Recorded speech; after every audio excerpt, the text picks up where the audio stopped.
Yo, what's good, YouTube? Welcome back to another episode of the Shooter Straight Podcast. It's your co-host, Zach. I'm your co-host, Blue. And welcome back to episode 22. First and foremost, thanks, everybody, for all the previous support on all the other previous episodes, including episode number 21, which was one of our personal favorites. You know, we had a lot of good topics in that episode, and we appreciate all the support we got on it, all the support on all of our reels, on all of our social media platforms, and all the things like that. First of all, check the description box down below. Follow us on all the social media platforms. We keep adding more platforms, and we're trying to get involved on all these platforms. We appreciate everybody who's already tapped into us on there. We appreciate everyone who's going to from here. And while you're down there in the description box, hit that big red subscribe button, because today we just hit over 250 subscribers. I think right now, as of recording, we're at 252.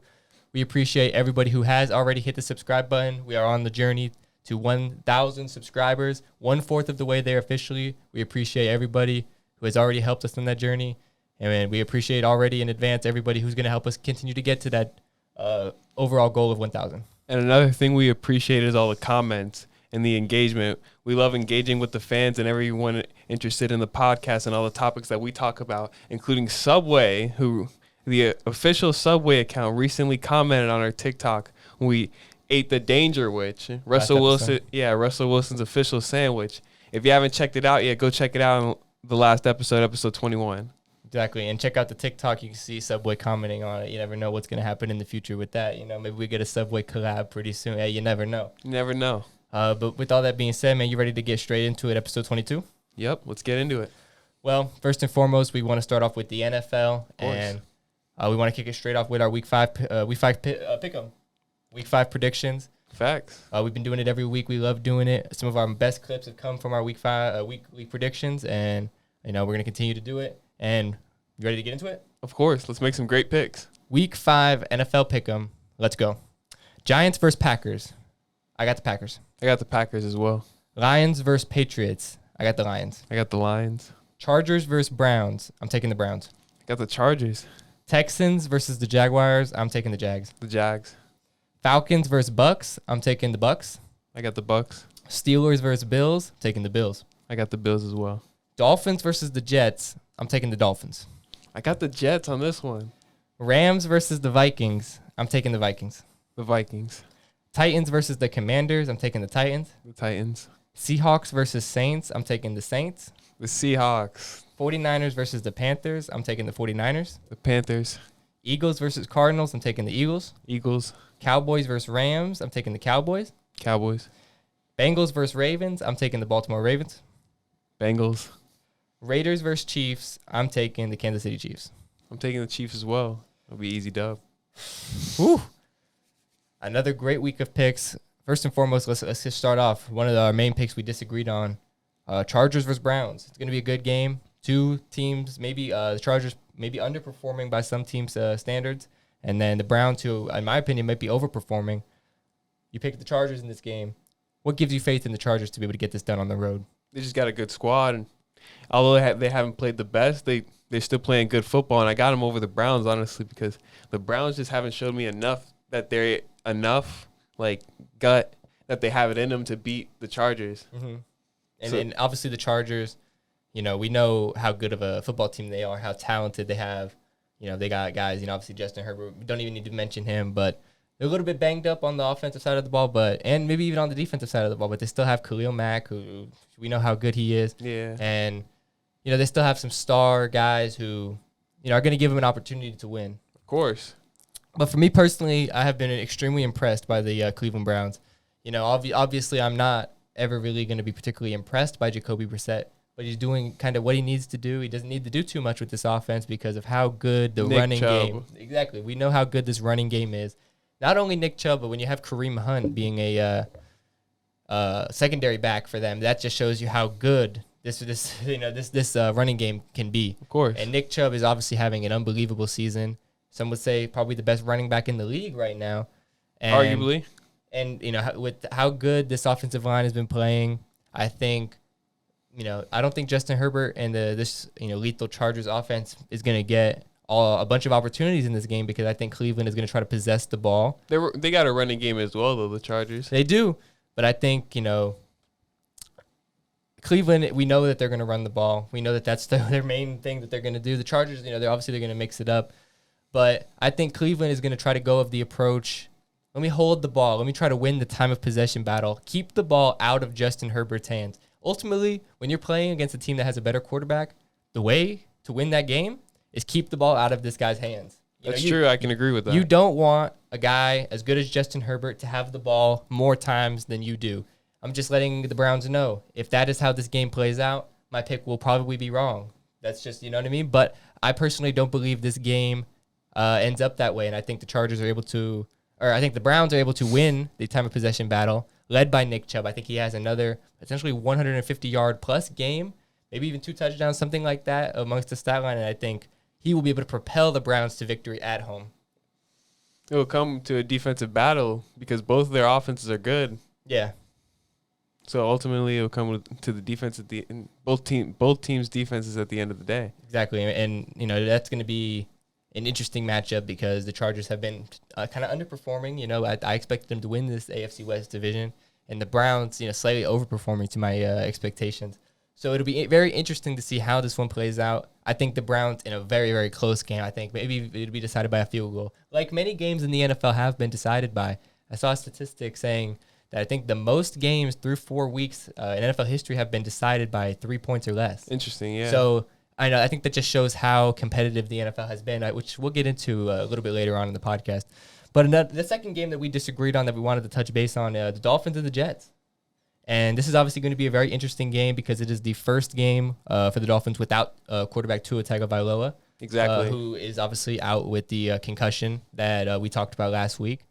And, you know, that was such an unfortunate series of events. You know, we touched a lot about it last pod. So if you haven't seen that, go check that out, see what we said, come back, and then we'll be able to, you know, hear this prediction. But I think the Miami Dolphins are going to be able to pull through and beat the Jets, you know, away from home, even without Tua. You know, like I said last week, I think Teddy Bridgewater is going to do a good enough job to lead this team where they need to go. I trust the Dolphins defense.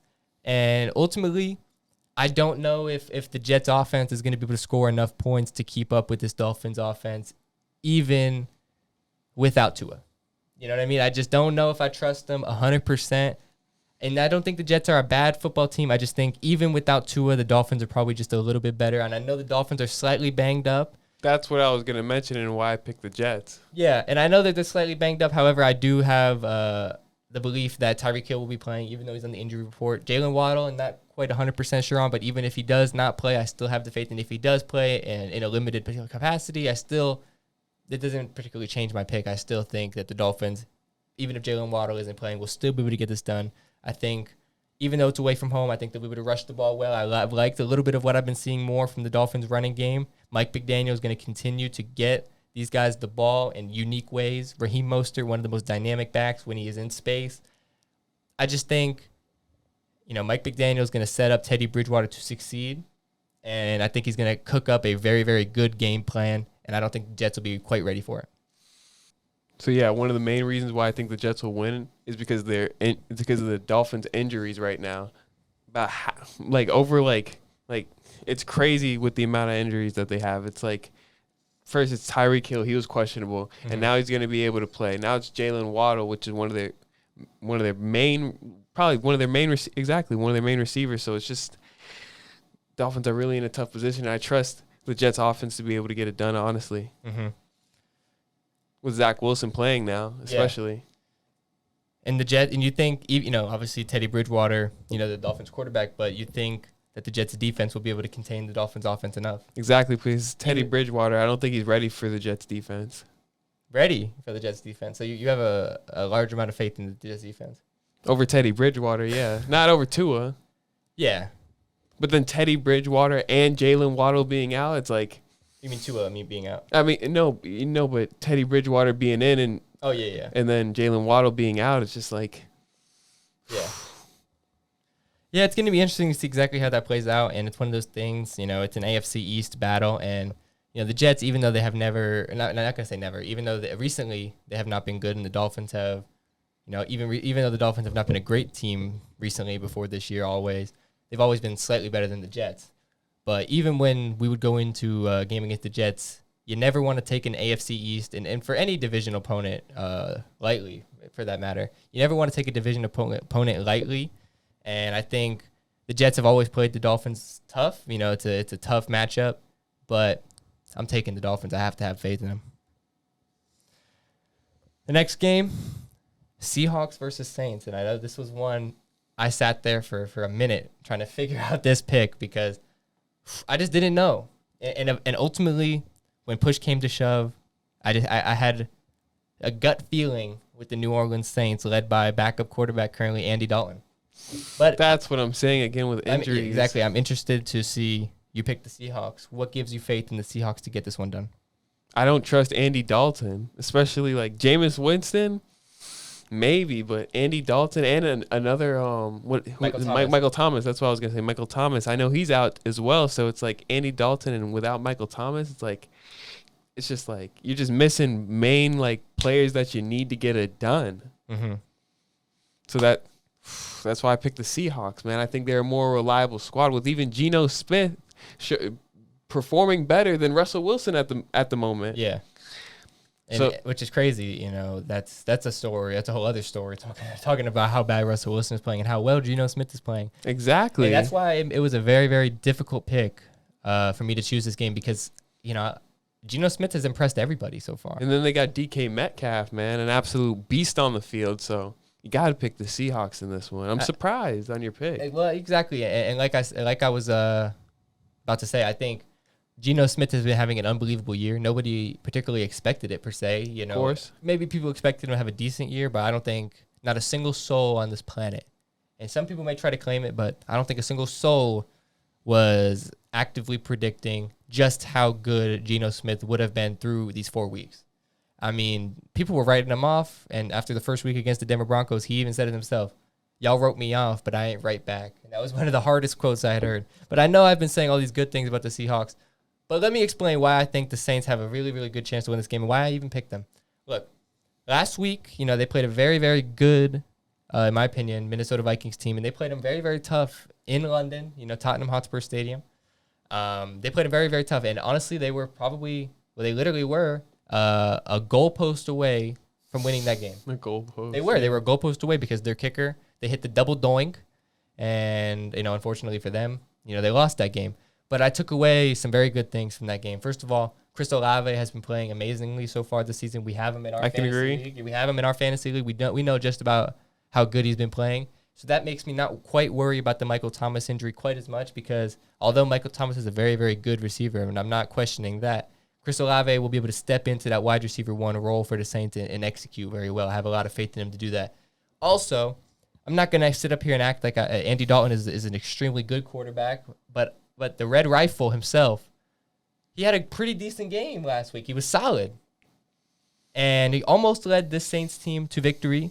And I just think, look, if he was able to do it against a Vikings defense, which I would consider to be pretty damn good, this Seahawks defense, I know I was talking about how good their offense has been. Their defense has been the exact opposite. It has been terrible. Their defense is not good. And I have a lot more faith in Andy Dalton to have an even better game against this terrible Seahawks defense. And I think that we're in for a shootout, when we get to this game. And I can agree. And I think, it might sound crazy for some people to say that I'm trusting Andy Dalton in a shootout. But I'm trusting Andy Dalton in a shootout because of how bad this Seahawks defense is. I think it's going to come down to what defense will be able to stop the opposing team's offense more. And I trust the Saints to be able to do that more than the Seahawks. But it took me so long to make this pick. I will not be surprised at all if the Seahawks get it done. Win. It's going to be very, very close. In my opinion, if I had to put a score prediction on this game, it's probably going to be like a 42-35 game, something like that. It's going to be very, very high scoring. Now, another game we disagreed on, 49ers-Panthers. This one was an interesting one. I expected for you to hear you have picked the 49ers like me. So I'm interested to hear this. Why did you pick the Panthers? I just don't trust Jimmy G. Mm-hmm. Like I just don't trust him. I don't trust anything about him. I just wish Deebo Samuel was on a different team. Like he's such a great player, so like he shouldn't be playing under Jimmy Garoppolo. So, and I know like Baker Mayfield, like he can get it done. Like I trust him way more than Jimmy G. Even though, Baker hasn't been necessarily having his best season, by any stretch of the imagination. Yeah, of course. But I know he has the heart in him. Uh-huh. He has the heart in him to get it done, man. He's going to fight. Mm-hmm. And again, it's going to come down to defense and just the Panthers, man. I just trust them overall over the 49ers. I do find that quite interesting. I had to rock with the 49ers here, in my personal opinion. And I agree with you. Do I trust Jimmy G as much as I trust a lot of other quarterbacks in this league? No, not particularly. I think Jimmy G, he can get the job done. It's honestly kind of amazing to me how Jimmy G has been so successful in the playoffs. He's made multiple NFC championship games, actually won one, and he was very, very close to winning a fucking Super Bowl. Very, very close. And when you watch him play, it doesn't quite convince you. You say, how did this guy do that?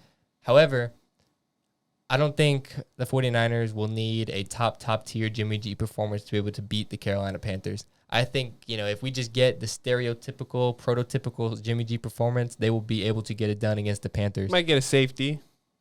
Might cough up a safety. Even if that happens, I just don't believe the Panthers will be able to contain a guy like Deebo Samuel for that long. And honestly, I don't really have much faith at all for the Panthers to be able to score near enough points to be able to keep up with this 49ers offense, because the 49ers defense is elite. It's a very, very good defense. And coming off of a big Monday Night Football win against the Rams last week, I think that the 49ers have the momentum. And I think Jimmy G didn't throw any interceptions last week against a good Rams defense, I would say. He did exactly what you kind of need him to do through a great, well, not necessarily, I'm not going to call it a great touchdown pass to Deebo Samuel. He threw a pass to Deebo Samuel who ran it 50 yards for a touchdown. I'm not going to quite give Jimmy G all the credit for that, but I will give Deebo Samuel a lot of credit for that. And look, when you have the weapons that Jimmy G has, he's not going to have to score. He doesn't need to score 30 points to win this game. He scored 21 points, 24 points. That's enough to beat this Panthers tight end. Then that's why I think that the 49ers will be to win this game. It's not going to be an offensive battle by any stretch of the imagination, but I think give me the 49ers in a close game, 24-21 maybe, 24-17, that type of score. It's going to be a lower scoring game, in my opinion. Is there any other game that you want to talk about before we get into the next topic? Well, I know we wanted to touch on the Cowboys and the Rams. And I know we both picked the Cowboys in this game, I think. Yeah. But this is one of, if not the highlight game of the week, in my opinion. This Facts. is definitely one of the games. And a lot of people were speculating at the beginning of the week how Dak might have came back for this game. Not quite. Saw that. Not quite the case, and it's still going to be Cooper Rush. And there are a few injuries on the Cowboys' end. Tony Pollard has questionable for the game. Same thing with CeeDee Lamb. It made me question my pick. However, I think that both of them ultimately will play, which is it's no insider information. That's just my hunch. I just think that both of them will end up playing. Y'all could come back to this video and when they're ruled out and call me an idiot. That's just whatever. But I think both of those two will play, so I'm factoring that into my pick. But ultimately, Cooper Rush, and I said this last pod, has been playing extremely, extremely well. And I think we just saw Jimmy G, a Jimmy G-led offense beat the Rams last week. So the Rams, they seem to be not quite where we expected them to be. I don't think they're playing quite the level of football underperforming. They're underperforming. And maybe that's an understatement. Maybe, and we, I thought, at the offseason when they added Bobby Wagner, okay, they've I know they lost Von Miller, but they've added some defensive pieces to keep this defense really, really good. And I'm not going to call them a bad defense, but they're not quite what we expected. And Matthew Stafford has not been performing up to the levels we saw last year. That pick six last week was not great at all, and that seems to be a given that Matthew Stafford will throw a pick six almost every week so far. And if that's the case, I don't think he's going to fare well against, honestly, one of the best defenses in the league, if not the best, this Dallas Cowboys defense. And that's why I have to give the Cowboys the edge, because this defense is just so, so good. And, it being in LA, I think the Cowboys fans are honestly, they're thinking it's basically a home game for them. I think that they're going to have more fans in the crowd in LA than the Rams. And Jerry Jones even said that himself, so I don't even count this as an away game for the Cowboys. Look, this elite defense, Cooper Rush playing well. Facts. They're on the up. Rams seem to be on the decline. I have to lean with the Cowboys here. Of course. The reasons why I picked the Cowboys is similar to what you Pretty said. much the exact same. Exactly, pretty much the exact same. Although, like, not Debo Samuel. CeeDee Lamb, sorry. CeeDee Lamb is maybe questionable. He's probably going to play at the end of the day. And it's just, like, they've been performing extremely, like, well. Like, more than what most of us thought Cooper Rush was going to be able to perform. Mm-hmm. So he's doing really well right now, and the Rams are just on the decline, especially after the Super Bowl win. You expect them to be like one of the best teams in the league. However, that's just not the case. They're just doing really, really bad at the moment. So it's just why I think the Cowboys are going to get the dub. And I think the final game of Week 5 that I wanted to touch on before we move on to the next topic would be Bengals versus the Ravens. And you picked the Bengals in this game. I'm taking the Ravens in this game. I know the Bengals are coming off of a big win against the Dolphins. What gives you the faith that the Bengals will be able to knock off Lamar Jackson and the Ravens on Sunday Night Football? You just got Joe Burrow and you just got Jamar Chase, and they've been getting it done. You know what I'm saying? They've been able to get it done. And Lamar Jackson, I just don't have enough faith in him yet. I just don't. What do you mean? I just over Joe Burrow, man, same thing, man. It's just like, just got to have that heart in you. And I know Lamar Jackson got it in him, but Joe Burrow, man, he's just hungry, bro. And he just wants to get to the Super Bowl and make it and win, man. And I see it in his eyes. Well, I'm not going to question that about the Bengals or Joe Burrow. And I think, I don't know if Joe Burrow ever will win a Super Bowl, but I don't think we could question his determination to do so. Exactly. But that has no factor for me as to why I'm picking the Baltimore Ravens to win this game. Ultimately, it's disappointing for me picking the Ravens even last week against the Buffalo Bills to see how that game ended. At home, ultimately they choked. Flat out choked. John Harbaugh, I said it right when I saw the play. What are you doing going for it on 4th down here? They ended up throwing in an interception on that play. They could have kicked the field goal. They ultimately ended up losing by a field goal because the Bills, led by Josh Allen, went straight down the field, kicked a field goal, won the game. That's another thing. They just choked. They just haven't been making smart decisions. But with that being said, I think, let's not act like Lamar Jackson had a bad game in that game. He had a very, very good game minus the picks. And you never want to say minus the picks. Oh, my God, you're saying minus the picks. Well, that counts as a stat. Sure, but that Buffalo Bills defense, even though slightly banged up, it was getting slightly healthy for that game. I don't want to factor in that too much. And ultimately, I don't think that they should have even ran a play right there to get him that second interception. You know what I mean? They should have kicked the field goal, and then his stats would probably look slightly different. Obviously, they'd look way different. Of course. I think that the Ravens will be motivated as ever to bounce back and win this game on Monday Night Football. Ultimately, last year, the Bengals won the season series against the Ravens 2-0, swept them. And I think even if they didn't choke to the Buffalo Bills last week, they would still have extra motivation going into this game just because it's the Bengals and they smoked us last year. That's what they're going to be saying in the locker room. And now, given the fact that they also choked last week, they choked against the Miami Dolphins, this team, they have to bounce back. And I know Lamar Jackson is going to be motivated as ever, and you wanted to talk about determination. I think Lamar Jackson is going to have the edge on everybody in terms of determination. I think we might see a signature Lamar Jackson game. And honestly, I feel like after we watch this game, we could be talking about an MVP type of performance, something that we're going to circle back and be like, dang, this is the game right here. I'm talking a 400-yard game with 3 touchdowns. I'm talking one of those types of games. We're going to be like, wow, what a performance from Lamar Jackson. That's honestly what I'm expecting this week from the Ravens.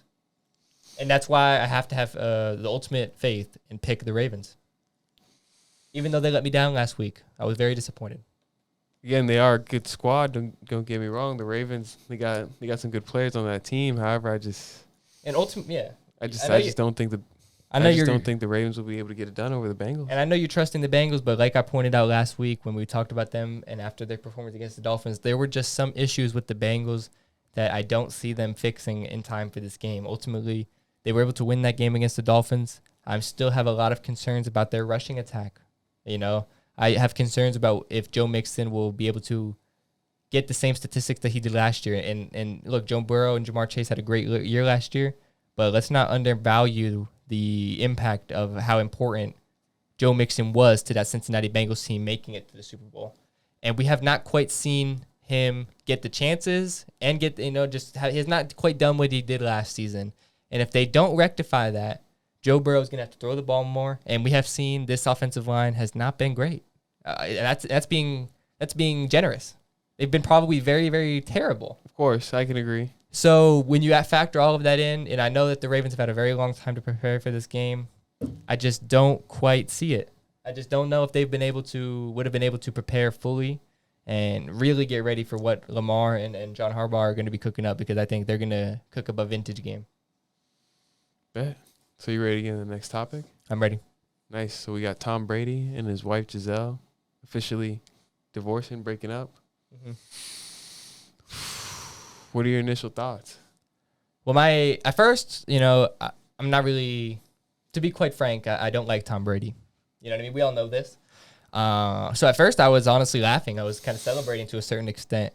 Some would call that weird. I was laughing at the fact that Tom Brady fumbled a supermodel. You know what I mean? And it was very funny to me. However, once I really started thinking about this and I really, really analyzed it, I realized that this was a very bad thing.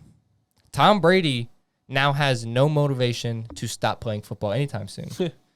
And I know, boom, he's 45 years old. He should be stopping soon. No, he's still been playing well. Maybe not quite peak Tom Brady standards, but he's still, and he hasn't had his receivers, but I know, I don't think he's been quite what he's been even in the last couple of years so far this year, even though he hasn't quite had his receivers.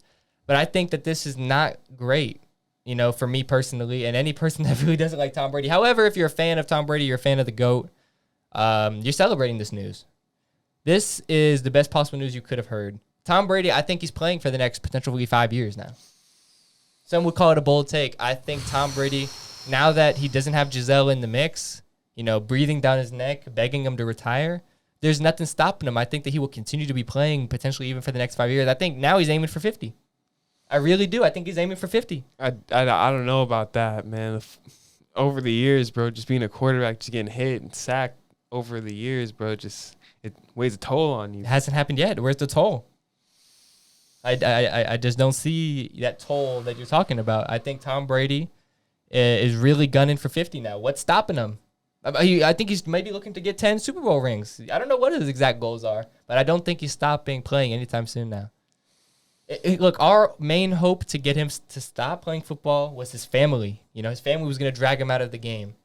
That's not going to necessarily drag him out of it anymore. His wife is gone. She's going to have the kids. I'm not saying Tom Brady's never going to see his kids. Of course he loves his kids. Personally, for me, I think he's going to just get one more Super Bowl ring, and then he'll be done. He'll retire. But you don't know when that's going to come. Of course, but if it comes within the next 2 years, he'll be done. And if it does, but what if he doesn't win the Super Bowl in the next 3 years? Next 3, if it's like within the next 3 or 4 years, then he'll just retire. Because he'll know that. But at that point, you're basically, you disagreed with me, but you're basically saying you could be playing up to 49. That's basically the same thing as 50. 3 years. I mean, I don't think, I'm going to say 5 because that's 50, and I think, that would be a Tom Brady-esque number to end on, given, what I know about Tom Brady. I don't know. I think it would make a lot of logical sense for him to retire after he wins one more Super Bowl ring, but like I said, I don't think that's going to happen this year. So we're talking at least, 2 more years now. And, you can't really speak 1 year into the future, especially in the NFL world, because the favorites can change so quick. Of course. But, I just think, I don't know exactly where his head's at, but I just don't know, man. I really do think he could be gunning for 50, and it's not the news I wanted to hear. But at first, I know I was celebrating it, but then I realized I was wrong. And it's sad almost. I was so close to getting this guy out of the league. This guy has tormented my entire life. He's tormented my childhood. Picked on my Dolphins my entire life. He will continue to be doing so. Even if he's in the NFC, last year the Dolphins played the Bucs. He still smoked us, man. It doesn't matter. He goes to the other conference and he still smokes us. He practically owns the Dolphins at this point. And it's sad to say that's a Dolphins fan, but it's just the truth. And I'm actively counting down the days until he retires. But like I said, I don't think it's happening anytime soon now. I honestly think though, like this whole situation with his wife, like I think, or with his ex-wife, I think this will like affect like his performance at first. However, he'll be able to get over it pretty quickly. But at first, he'll just be thinking about like a whole bunch of things, like about like all the money situation, and his kids and everything. Like initially, like it will affect him, but he'll get over it with time. Mm-hmm. I tend to agree with that. I do think we probably won't see the best version of Tom Brady right away. I do think he'll probably be motivated as ever. However, sometimes when you're a little bit too motivated and you have too much of a desire to perform well, that can actively hurt your performance because you're trying a little bit too hard, and you just need to take what's in front of you and let the game flow. Let the game flow properly. And Tom Brady is probably one of the greatest quarterbacks. He's probably the greatest quarterback ever anyway, but he's definitely one of the greatest quarterbacks at just taking what the defense gives you. And somewhat, I personally tend to call that a check down merchant, and that's one of Tom Brady's favorite things to do is hit the check down. But some just call that playing good football and taking what the defense gives you. That's neither here nor there. But I do think Tom Brady is going to actively be trying to probably overperform slightly, and I think that's going to hurt his performance. However, like I said, I don't think they're going to lose to the Falcons this week or anything like that. But do I think we're going to see vintage Tom Brady just because Giselle left him? No, honestly, I think after a few weeks, he'll be all right, and he'll be probably back to the Tom Brady that some people know and love. However, these first couple of weeks where he's still dealing with the initial feelings and initial reaction to all of this news kind of happening so quickly. It'll be bothering his head. It's going to be playing a role. Maybe he'll have to take some time away from the team playing with practice and stuff like that to deal with this stuff. And ultimately, the Bucs are going to let Tom Brady need to do what he needs to do. And I do love that because he deserves his time to be able to do that. But I just think it's going to alter his performance somewhat, but then, like you said, in a few weeks, he'll be all right. He'll be all right. And we'll be seeing the Tom Brady that everyone knows and loves. You know what I'm saying? Well, some people know and love, not me. I don't. Then a lot of people say Antonio Brown disrespected him when, he posted up with he posted a photo I think it was when they won the Super Bowl. It was when they won the Super Bowl, and like Tom Brady's ex-wife was like giving him a hug, and it was kind of looking I don't know. You think it's looking sus? I'm not taking it that far. Me neither. I mean, like, I wouldn't take it that far. I'm just saying, like, people are saying that it's looking suspicious. I don't know. I think it's just a photo. Exactly. I think it's just a photo, but I do think Antonio Brown, he knows exactly what to do when to stir media up and stir the press up. And I think that's exactly what he was doing with this photo. It's not a coincidence that right when this news was about to break and did break, that AB post this photo. Let's be honest here. Tom Brady literally had Antonio Brown living in his home for when he was on the Bucs at some point. So it would be safe to assume that Giselle and Antonio Brown became, maybe not close friends, but acquaintances or / friends. Of course. During that time. And even though Antonio Brown is still friends with Tom Brady, he's probably still now friends with Giselle because they had a relationship. But it's nothing more than that. And I don't think it's disrespectful. I just think... probably if it was me, I wouldn't have posted it because that's my, if I was boys with Tom Brady, I'm always going to be, I'm just not going to do that. But he has said in the past, like, he's not boys with him, I guess. But, after, he says things, but then he doesn't really say things. You know what I'm saying? It's Antonio Brown. I take everything he says with a grain of salt to a certain, you know what I mean? Given everything Tom Brady's done for him, I know that he rocks with Tom Brady. He said, check the stats. He wasn't throwing him the ball. That's not true. As much as Ben Roethlisberger. But that's like you can't even have that debate. Yeah, of course, because obviously Tom Brady has a lot of other options. And he wasn't the player that he was on the Steelers when he was with the Bucs. Of course. Antonio Brown was not even arguably, he was the best receiver in the NFL when he was playing for the Pittsburgh Steelers. There was no debate about that.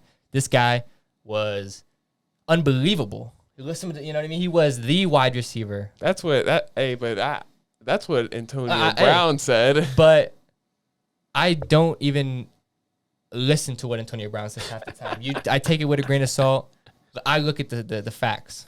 I like to look at the facts, and the facts is you said he was at one time he was one of the best number one receiver in the NFL. There's no debate about that. People are saying his career is over. because of all the scandals that have come up recently about him. I agree. His career is over. I can definitely agree. It's looking like he's not going back to the NFL. Yeah, no, Antonio Brown will never get another opportunity in the NFL. Some people would say it's unfortunate. I say, there are definitely some teams that could use Antonio Brown's talent even now. But the teams that would be actively looking to get Antonio Brown don't even want to deal with the drama. Exactly. Any team that would want to realistically get Antonio Brown would be a contender. And that the team, you name any contender, they don't want to deal with the media drama and all the scandal that comes up with Antonio Brown's name. Not a single team. Exactly. Buffalo doesn't want to do it. Green Bay Packers don't want to do it. Ravens don't want to do it. Ravens don't want to do it. Any team that needs a wide receiver or is a contender or both, they don't want to deal with it. You know what I'm saying? Even the Houston Texans, ability-wise, of course, they have no one close to Antonio Brown. It's the Houston Texans. But even the Texans would rather stick with the receivers that they got, that they're not great, and rather than get Antonio Brown. Because it is literally worth it to rock with the trash guys you got than to deal with Antonio Brown. He's dug himself a hole. If he did want to play in the NFL, which he said in interviews that he really doesn't anymore. He's done with that. He's moving on to the next chapter. But even if he did, he's done. No team would even look at signing him. Yeah, he's trying to develop a rap career now, and he's doing other things. He's working with Kanye. He's doing all kinds of crazy things. Fashion. He's moved on to his next endeavors. It's crazy though, some of his scandals. Like recently, he just was at a hotel and he's just like flashed everyone at the pool, and he's apparently like facing like a lawsuit or some type of criminal punishment for that. Yeah, it's just that was crazy. And you can't just be flashing people at pools, man. It's like during the daytime and stuff, brother, or whatever. Like it's just crazy. Yeah, everything was out, and everything. When just like when a bunch of people are there, man, you just can't be doing that. We saw the photos. It was. And then you got him scamming a person named Ryan Kane who lives in Florida. He scammed him for Richard Millie. Exactly, a Richard Millie. He charged him $160,000 when it wasn't worth more than a couple $100. It was fake as hell. Antonio Brown bought the fake Richard Millie in Dubai and tried to pawn it off. He bought a couple of them and try to make a quick $100,000, bro. Well, bro, it's just crazy. I don't really understand why he would do that. That's what I'm saying. Because if he was needing the money, why would he? Because apparently he has a lot of money because he was in the NFL and he was making a lot of money because of his contracts, whatever. But then why are you scamming? You know what I'm saying? Just your average person, or not your average person, whatever. Yeah, it's just sad. But we were speaking a little bit on Antonio Brown, his career being over, and the scandals. So. The final question I would like to pose to you about Antonio Brown is, look, we know, like we mentioned, we know how good he was at one point of his career with the Pittsburgh Steelers. He was the number one receiver in the NFL. No debate about that. If, let's just say Antonio Brown, hypothetically, didn't do some of these crazy things that he did, where would he be all time? Would he be an all-time great? Would he be top 5 all time? Top 10, yeah. Some would say he's already top 10 now, even though he did do some of the scandals. You're placing him in the top 10, but top 5, it's a very, very, very, very limited list. So you're not putting him in? No. I would have to really look over it, but as of right now, no. Just not. No.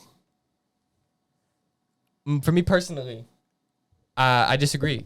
I think if Antonio Brown never did some of these crazy scandals that he did, and obviously that's a crazy hypothetical scenario, if he didn't do these, he would no doubt in my mind be a top 5 wide receiver all time. First of all, this is with all of the scandals that he's done. His career stats being 928 catches for 12,291 yards, 88 touchdowns, 7 Pro Bowl appearances, and 1 championship with the Bucs.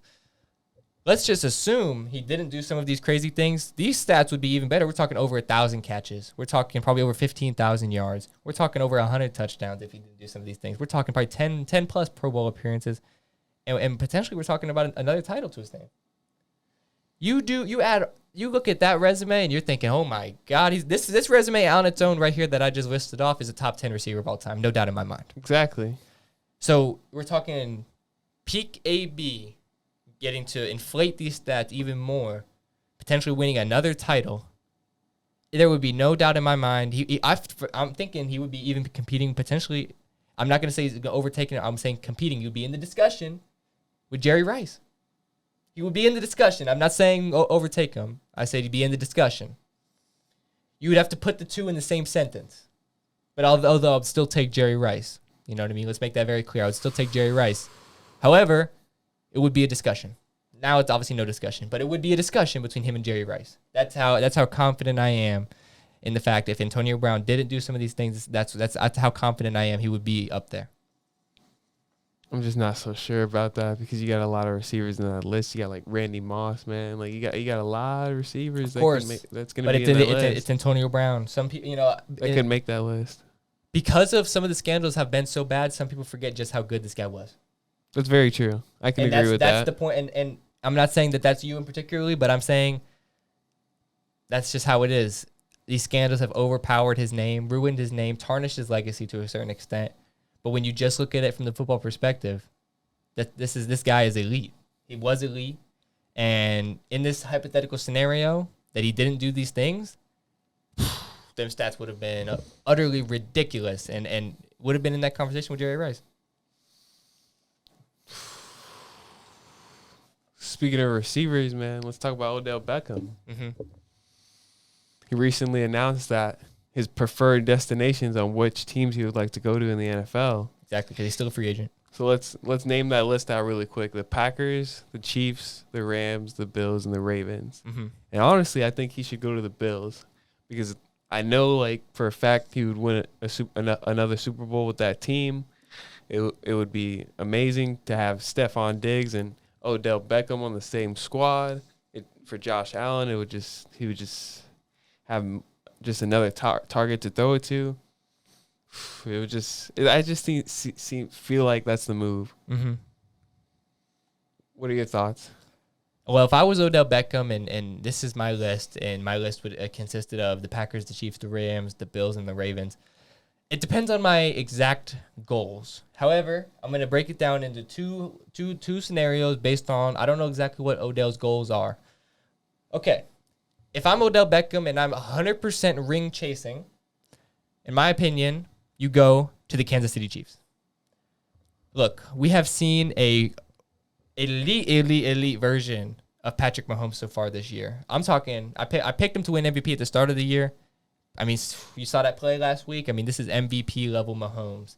And look, right now their wide receiver core consisting of Juju Smith-Schuster, Marquez Valdez-Scantling, and Mecole Hardman. You add Odell Beckham Jr. into that list, I think that literally makes the Chiefs that much better. And you give Mahomes a weapon as good as Odell Beckham, going to be fully healthy, that is going to send shockwaves across the NFL. I think that instantly, if people weren't saying the Chiefs are Super Bowl favorites at this very moment, you get Odell Beckham, I think they become Super Bowl favorites even above the Bills. And the Buffalo Bills are a very, very good team. But Buffalo Bills are an elite team. But I think Odell will be able to shift the pendulum just enough.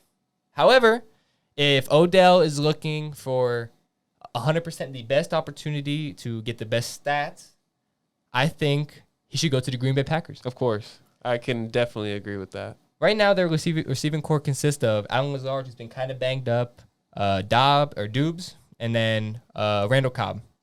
Not the best. Not the best. Lazard has been slightly injured. Cobb, he's a little bit past his prime. You add Odell to that, he becomes instantly Aaron Rodgers' number one target. Cobb and OG. He becomes Aaron Rodgers' number one target, and I think that would be exactly what Aaron Rodgers would need to actually have a little bit more success with this Packers team because, look, more so than any other Packers team I've ever seen, they're literally a run-first team. And when you have a quarterback that's crazy as good as Aaron Rodgers, you're a run-first team. It's actually unbelievable to me to a certain extent. You give him Odell Beckham, I think, wow, this offense would become really 50-50, man. And that would open up the running game even more because now you got a wide receiver right there with Odell Beckham you really got to be worried about. And you can run play actions once exactly. you open up the running game. There's just so many options, and I think Odell would have a field day with the Green Bay Packers. And I think, the NFC would be slightly the easier conference to go into, you know what I'm saying? And I think if the Packers were able to get Odell Beckham, I think, they would be in a much better position to make a Super Bowl run than they are now. Of course. I don't know if I'm quite sold on the Packers yet. It wasn't a very convincing performance last week against a banged-up New England Patriots team led by Bailey Zapp. Definitely was not a very convincing performance. However, but Odell's stats would go up. Exactly, and I'm not going to say, like I said, that's why I don't think that's the place he goes if he wants to win a championship 100%, but he still could win a championship there. You don't want to rule it out 100% because it's the NFL.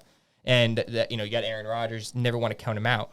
But if you want to get that guaranteed championship, or about as close to it as you can get, I think you go to the Kansas City Chiefs. And obviously, the Buffalo Bills are a great option as well. I'm thinking definitely the Bills. But I wanted to, I think a lot of people are going to say the Bills, and I wanted to give a little bit of focus onto these two teams. And I think that these are two very, very good options for Odell Beckham. So let's shoot it straight into the NBA. Yeah. We got Victor Wembanyama. Yeah, Wembanyama.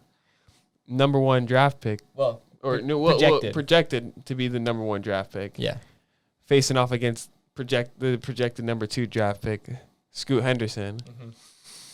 I think it was a great game overall, man. Both players, they showed they have immense talent, and Scoot Henderson was, even though over Victor Wembanyama's height, he's like 7'4". Scoot Henderson was able to move around that, which I haven't seen really a lot of players been able to do that. Just Victor Wembanyama either just blocks the shot or he's just there under the rim right away. So if you miss, no one's getting a rebound over him. It's just crazy, but he was able to move around him and make some buckets. Mm-hmm. Well, I'm not going to lie. My overall thoughts on what I saw from Victor Wembanyama, I have never seen anything like this before in my entire life. This guy is doing things that are literally, I had to take a second. I had to pause the highlights. I had to pause these videos that I'm played seeing. them back. I'm saying, what? And I think that's the initial reaction that everybody saw when they first watched this guy. This guy is just unbelievable. He's utterly unbelievable. I've never seen anything like it. I'm seeing him do turnaround fadeaways like he's Kevin Durant or LeBron at 7'4". We're talking about a Yao Ming height guy. And this is not even mentioning the fact he's an elite three-point shooter at 7'4".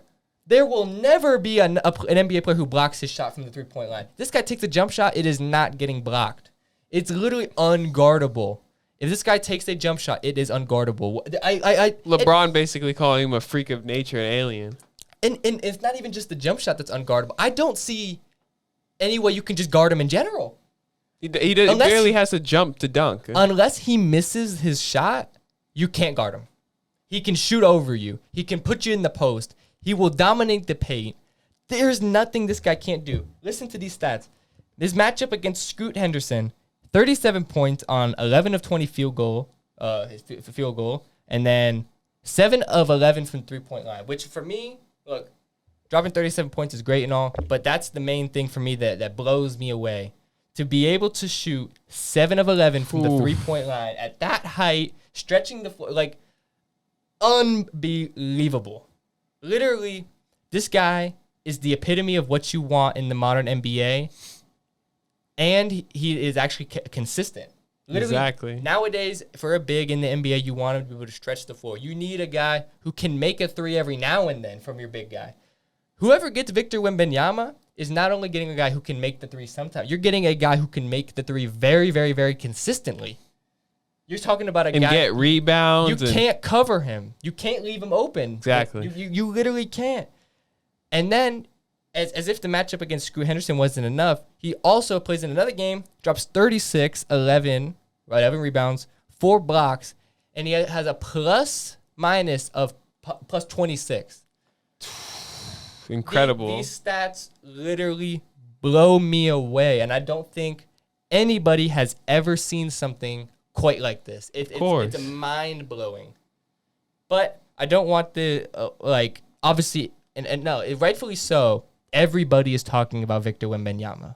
Rightfully so. This is utterly unbelievable. I don't know how many times I can say it before.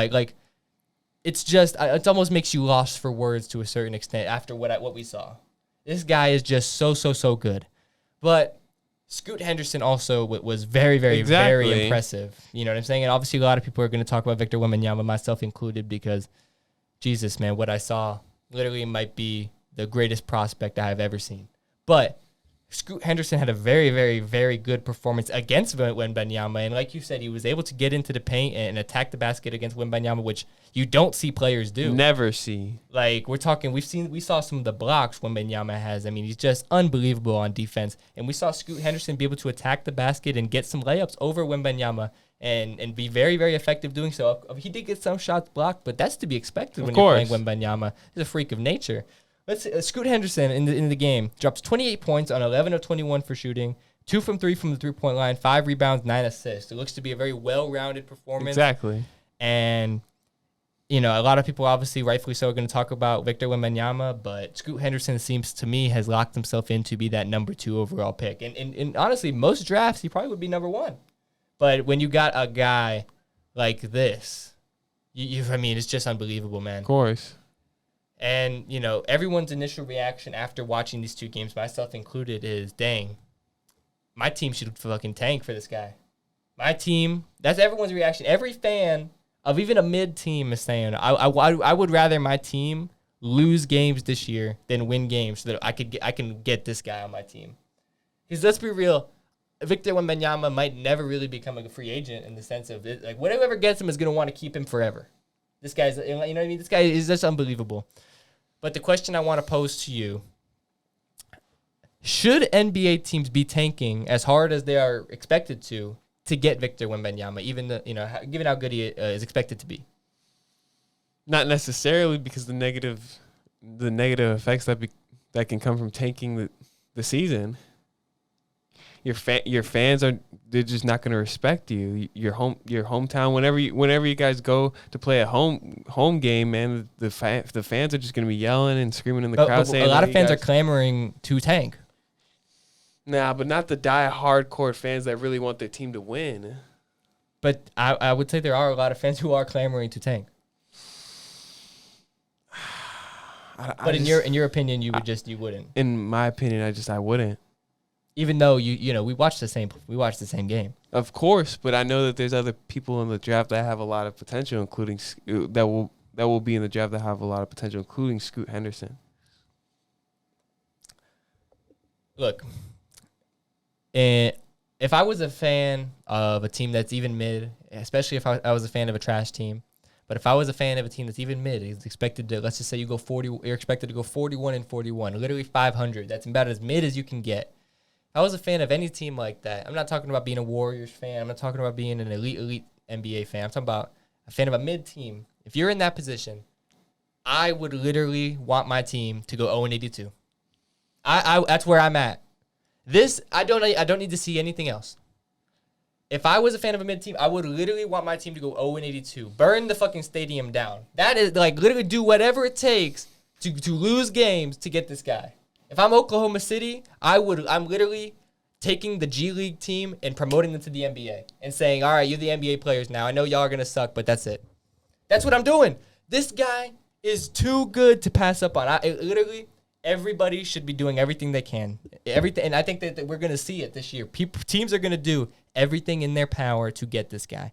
Honestly, I think we're going to see such a frenzy to tank this year that rules are going to be put in place after the season to change it up, because we are about to see an utter tank fest. I think there's going to be a very weird thing in the NBA this year. It's either going to be your team is either good or your team is really, really bad. And I don't think there's going to be much in between.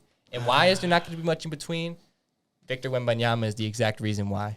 This guy, we're talking 15 years of excellence. You give up 1 year for 15 years of excellence. I'm taking that trade any day of the week.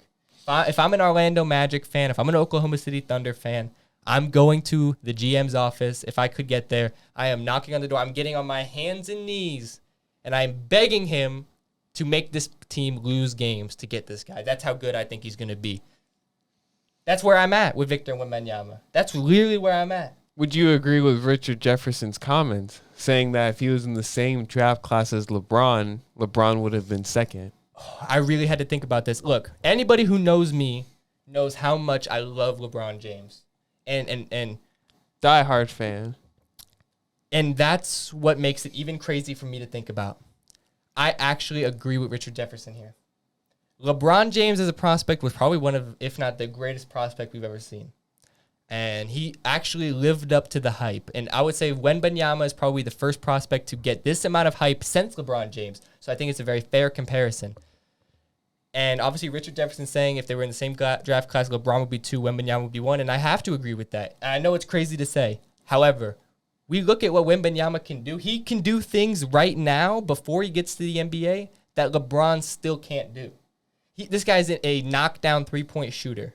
This guy, 7'4", has the natural athleticism that LeBron's just not that tall. Obviously, LeBron is a freak of nature in terms of he's built. He's a freight train. In his prime, unbelievable. And I love LeBron. You don't have to tell me twice about that. But the things Wembanyama can do on the court, he is so well-rounded to be 7'4". I mean, this guy, he could be a point guard, but he's 7'4". It's just unbelievable. If they were in the same draft class, just based on the potential and what you can do, you have to go Victor Wembanyama. And I know it's hard. It's unbelievable to say that. And it's almost crazy. It's crazy that I'm even saying that. Because LeBron James, just like his knowledge of the game, like his knowledge of the core and the way he plays, and like. But to see that's there's obviously some intangibles that LeBron has developed throughout his career that you can't really take into account when talking about this debate. Exactly. And a lot of people in the comments section on the photo where we took this quote from Bleacher Report were saying this is ridiculous, blah, blah, blah. Because LeBron, we know what he lived up to. We know, some people say he's the greatest player of all time. But he's developed some stuff over his career. He developed himself into that. We have to look at this as if it's 18-year-old LeBron versus 18-year-old Victor Wembanyama. You got to pick Wembanyama. And it's crazy to say it, but you have to pick Wembanyama because of the things that we just talked about. I mean, the things that he can do. 7 of 11 from 3, and he's 7'4". 4. You saw the way he was dribbling down the court. You did. You saw it. 7'4". I've never seen it, man. And it's just, it's unbelievable. It makes me speechless to even talk about Victor Wembanyama because he's just so good. He's just so good. He's just so good. It's just unbelievable. And I can't wait to continue to watch him play. It makes me want to watch the G League. I want to tune into the G League just to see what else this guy can do because every time he touches the court, so far I've just been amazed. Before we get into the next topic, I did want to... Are you ready to get into the next topic? Mm-hmm. Before we did, I wanted to mention that LeBron James did mention he wanted to own a team in Las Vegas. Mm-hmm. What do you think the likely chances of that happening? And do you think he will be I know we talked about this on the podcast, but do you think he'll be one of the greats of NBA owners, one of the best? I do think that ultimately LeBron will kind of get what he wants. If he wants an NBA team in Vegas, he'll get that. And I firmly believe that. But will he become a all-time ownership great? I tend to think yes. Because ultimately we didn't quite see it with Michael Jordan. However, it's the Charlotte Hornets. It's not a large market. I don't think they were ever necessarily going to be set up for success. Even though you got Michael Jordan, I just didn't quite see it. However, Vegas is a big market, and LeBron has already showed his ambition as an owner. A little bit he's talked about it. And I think, you mix in large market, LeBron's ambition, and the fact that people are going to want to go to Vegas, and live there. There will be a desire to go to that team, not only because of LeBron, but just because it's a great place to live. Of course. So when you take all those things into consideration, plus, he has a home there. And plus the fact that I think LeBron will be able to help in the drafting process, and I think they'll be able to draft excellently because LeBron, if anybody, I trust this guy on evaluating talent. Of course. So when you take in all of that into account, I have to think that LeBron will be a great owner. And I think an NBA team in Vegas, I don't quite know if they're going to move a team or if they're going to expand the league. I don't quite know if they should actually move a team. I think they should expand the league. I quite like where teams are at now, and it would be almost sad to a certain extent to see a team move. However, if they're going to expand the league and add more teams, boom, Las Vegas definitely should get one. And if they are going to do that, I think you have to add 2 but keep it even. Seattle should be the other city looked at. Exactly. I think that would be great. I would love Seattle. I would love to see that. So, yeah, that's where I stand on that. If you're going to bring a team to Vegas, you have to expand the league. Don't move any teams. I don't really want to. I hate it when I see when teams move like that. It's just sad to me because it's like a team losing, or it's like a city losing their team, and that connection. It would be like for me as a Dolphins fan, if the Dolphins just left and they went to I don't know a new team, I would just be devastated. So get a team in Seattle and let Gary Payton be a part of it. For sure. And he's already expressed his desire to do that. So exactly. Like I said, I think that would be good, and I think LeBron ultimately kind of always gets what he wants, and so I think it's going to happen. Bet. So now let's talk about Draymond Green and Jordan Poole, man. Draymond Green swinging him. I mean, practically knocking him out. When we first added this topic to the list, we didn't even know that the video was going to come out. The video comes out this morning. Now that we've seen the video, it's just unbelievable to me, almost what I saw in the video. I mean, it was just almost like an unprovoked action, it seemed like to me. Draymond's over here sitting in the corner, and then all of a sudden he starts going towards Jordan Poole. And next thing you know, he's swinging on him. It was a clean punch, too. I mean, he got a good connection, got him with that hook, my boy. I mean, nighty-night, Jordan Poole. But, it's ultimately you don't want to see that. And it's kind of weird. Not all the details, obviously, have come out, will they come out? I don't know. So we don't exactly know 100% why this happened. So I'm not going to speculate because I'd like for the full information to come out if it is going to before I speculate on why this fight happened. Of course. But my initial thoughts is that, it's just kind of weird to me. I don't understand it, but, I just don't really know why Draymond would do it. But I don't think Draymond is although he can be hot-headed and tempered at times. He's not going to do it for no reason. It just doesn't make any sense for him to do that at practice for no reason against, that's his boy, Jordan Poole. They're like I don't know, maybe they weren't as close of friends as we all thought. Maybe the Warriors weren't as tight-knit. I don't know, man. It's just really weird, man. Coming off of a championship, everyone's on cloud nine happy, and then they're fighting. I don't know, man. I'm kind of baffled to a certain extent by it. Yeah, I used to be baffled. A huge Warriors fan overall, but I've seen a lot of after this incident. I've also seen a lot of previous clips of Draymond Green just being a dirty player, and I just don't agree with overall his actions and what he's done in the NBA. He's just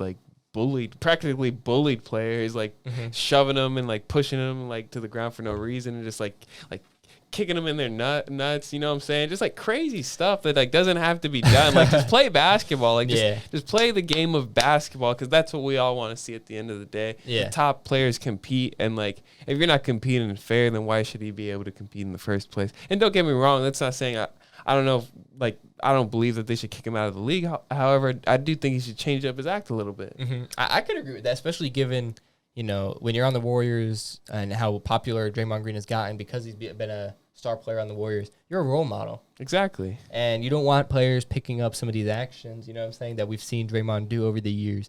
Although some people make the argument that Draymond, he just has a larger will to win than other people. And he was willing to do anything that is done in the book, whether you agree with it morally or not, he will do whatever it takes to win. And to a certain degree, I respect that because, looking back on my playing days when I played sports, I was very much similar. And the people who know me can truly attest to that. I was one of them guys, kind of similar to Draymond. I'll do whatever it takes to win, man. I will foul you. I will kick you. I will do whatever it takes. You'll even cause a penalty. I'll do whatever it takes if I think it will help us win the game. And everyone can attest to that. You're playing soccer, you could get a red card. I've done it.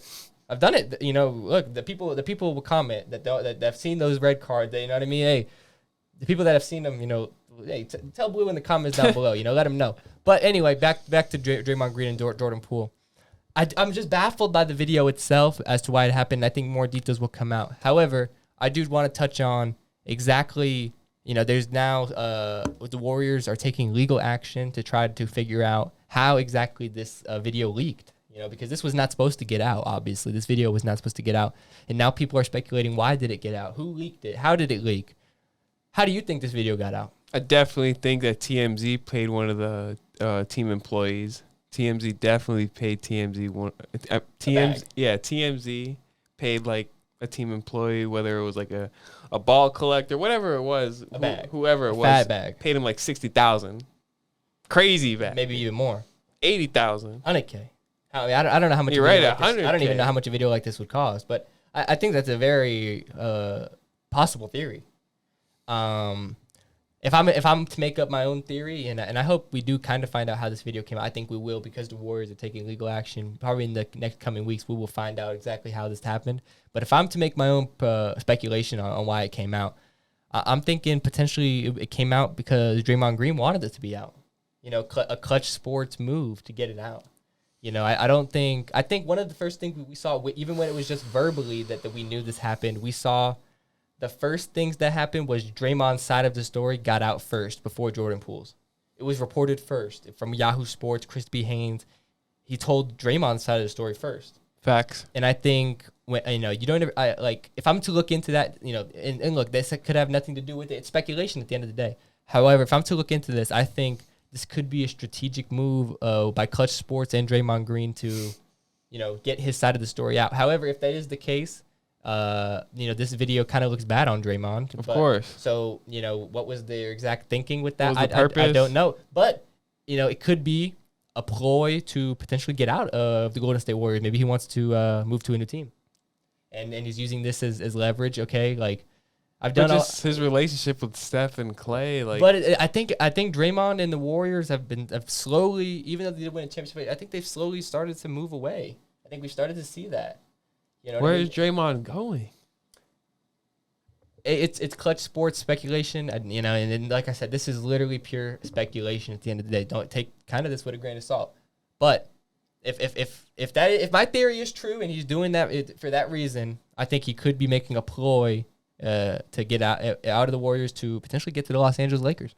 The Lakers. Link up with LeBron. He's shown his desire to play with LeBron. And ever since he's had... Very, very true. And ever since he's got his own platform with this podcast, we have seen more and more Draymond Green and showing LeBron love. LeBron, yeah. And look, it's not to say that LeBron and Steph don't respect each other, but they have been rivals. And and you could see maybe that Draymond becoming so fond of LeBron, maybe it's getting in the way of their chemistry as a team. And if Draymond is thinking like, hey, this is my chance here, let me leak this video, get to the Lakers, let me play with LeBron. Maybe that's something he really wants to do, and maybe he wants to do it before he becomes fully washed. He wants to actually be able to contribute. Fully washed. Look, he's fully washed. Like, I don't think Draymond wants to go play with LeBron when he can't really do shit. Of course. And some would say Draymond's already getting to that point. So it's now or never almost. Of course. And so if that's his strategy, I kind of see it. And that leads me into my next point. Given everything that has now come out about this, should the Warriors get rid of Draymond Green?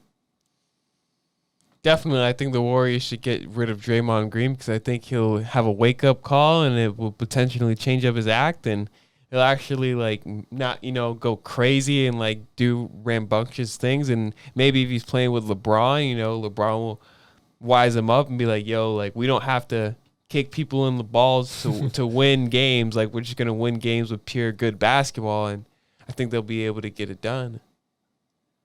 I actually agree with this. I think the Warriors, after seeing this video, I think they should get rid of Draymond Green. Although, Steve Kerr has not necessarily said anything to that degree yet, or anybody on the Warriors front office. I think, look at the premise.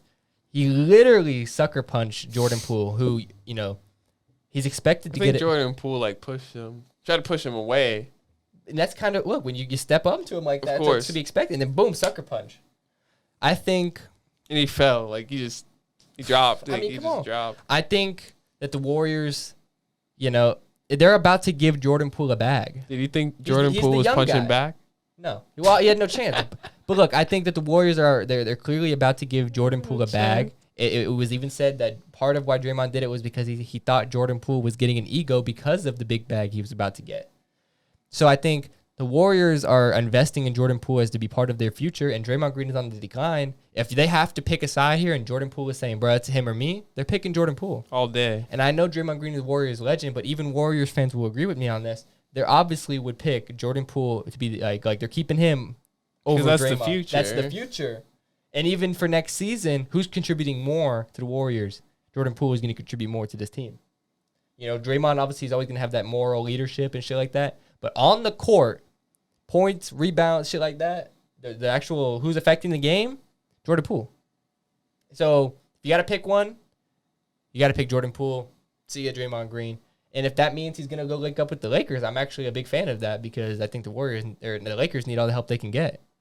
So you're a big LeBron fan. Exactly. So if that's going to help LeBron get a championship, I'm rocking with that. Of course. I think it's a good move. Bet. So let's talk about soccer. I'm ready for this. I'm ready. We got the all-time great, the legend, arguably the best soccer player to ever play the game. I'm going to say the best. Saying this will be his last World Cup. And he will obviously be playing for his home country, Argentina. My initial thoughts? I was going to ask first, do you think that they have a chance to win? That's what I'm sure everyone wants to know. I think Argentina have a very, very, very good chance at winning the World Cup. Yes. Oh, look, I gotta disagree with you there. Ranked currently number 3 in the FIFA World Rankings, which look, we're gonna get into that in a second. Take them with a grain of salt. However, Argentina currently 35 matches unbeaten. They are on the verge. Potentially, they will break it during the World Cup, breaking the all-time record that Italy just set of most matches unbeaten in football history for an international team. Look, if we're going to compare this to other Argentina sides, the 2018 World Cup side was not that great. We kind of knew that they weren't going to win the World Cup, although all Messi fans, including myself, held out that hope. And if you remember that game against France, if that game goes one play differently, Benjamin Pavard scored a banger. Argentina had a chance to win that game if you really remember watching it. But this current Argentina team, Angel Di Maria playing unbelievable right now for Juventus, but also for the national team, he's been playing unbelievable. Julian Alvarez, Man City's backup striker, currently on great form for club off the bench, replacing Haaland sometimes, but also for the country. Lautaro Martinez doing very, very good things for the national team. DePaul doing very good things in that midfield. And obviously, Scaloni has transformed this team as the manager, done very, very good things. And that was probably the main issue for Argentina. They needed to fix the manager. They have. Their defense is very, very, very good, in my opinion. And this team is ready to ride or die for Messi. They will look. You really know about this Argentina team. They want to help Messi in every way possible. They will literally run through the brick wall if you tell them to. If I go to the Argentina team and say, run through this brick wall for Messi, all of them are going. One of the reasons why I just don't believe they'll win the World Cup is that there's too much competition. Of course, but that's always going to be the case. No, but I mean, like, the teams are just way too good. Like, you got England, you got France, you got especially Brazil, who are the favorites. Look, I just don't think they'll be able to get it done over those teams. The last Copa America, Argentina, Brazil, we just saw Argentina win. That's a major trophy right there. We saw Argentina beat Brazil. Brazil, we're going to get into them. They're not quite my concern. I'm not worried about them to a certain extent. Sounds crazy to say because they're a lot of people's favorites. I just don't have a lot of faith in them. We're going to get into that. However, Argentina, for me, are they going to win it? That's not what I'm saying by this, but I'm saying they have a very, very good chance, and they're going to be there. And Messi, a lot of people were clowning on Messi last year because of his form. It was PSG. League One is a farmer's league, and Messi can't even dominate it. We've seen it so far this year. Messi is playing different, and everybody said it, including myself. When the World Cup starts to get around, we start to see a different Messi, man. This guy was kind of saving something in the tank for the World Cup. We all started to speculate on it. We're starting to see it, man. You remember, we just saw the goal he scored, although PSG tied this game. That goal he just scored against Benfica, an unbelievable goal. We are seeing Messi upping his game for PSG right around the World Cup. It's about to start. That's not a coincidence, in my opinion. Messi is about to be entering the form, maybe not of his life because it's fucking Messi. A legend, he's had so many great runs of form, but he's about to be on unbelievable form. I think currently still, best player in the world. Going into the World Cup, I believe he will be on the form to be the best player in the world. And anytime you have Lionel Messi on your team and you have a team around him like Argentina who are willing to die on the field for Messi and get him this World Cup, which literally he gets the World Cup, his legacy is sealed, signed, sealed, delivered, finished. Greatest player of all time. No debate. Ronaldo, see ya, buddy. You're gone. Not even in the debate anymore. And I will say that. I'll debate that with anybody. Messi wins this World Cup. I don't even want to see a Ronaldo fan debate Messi Ronaldo anymore because it's over. It's over. But that's neither here nor there.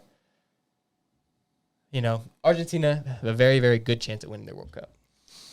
Even though he said he's not going to perform in another World Cup after this, do you think he should play in the 2026 World Cup? As a fan, I selfishly say yes. I want to see Messi play as long as he can.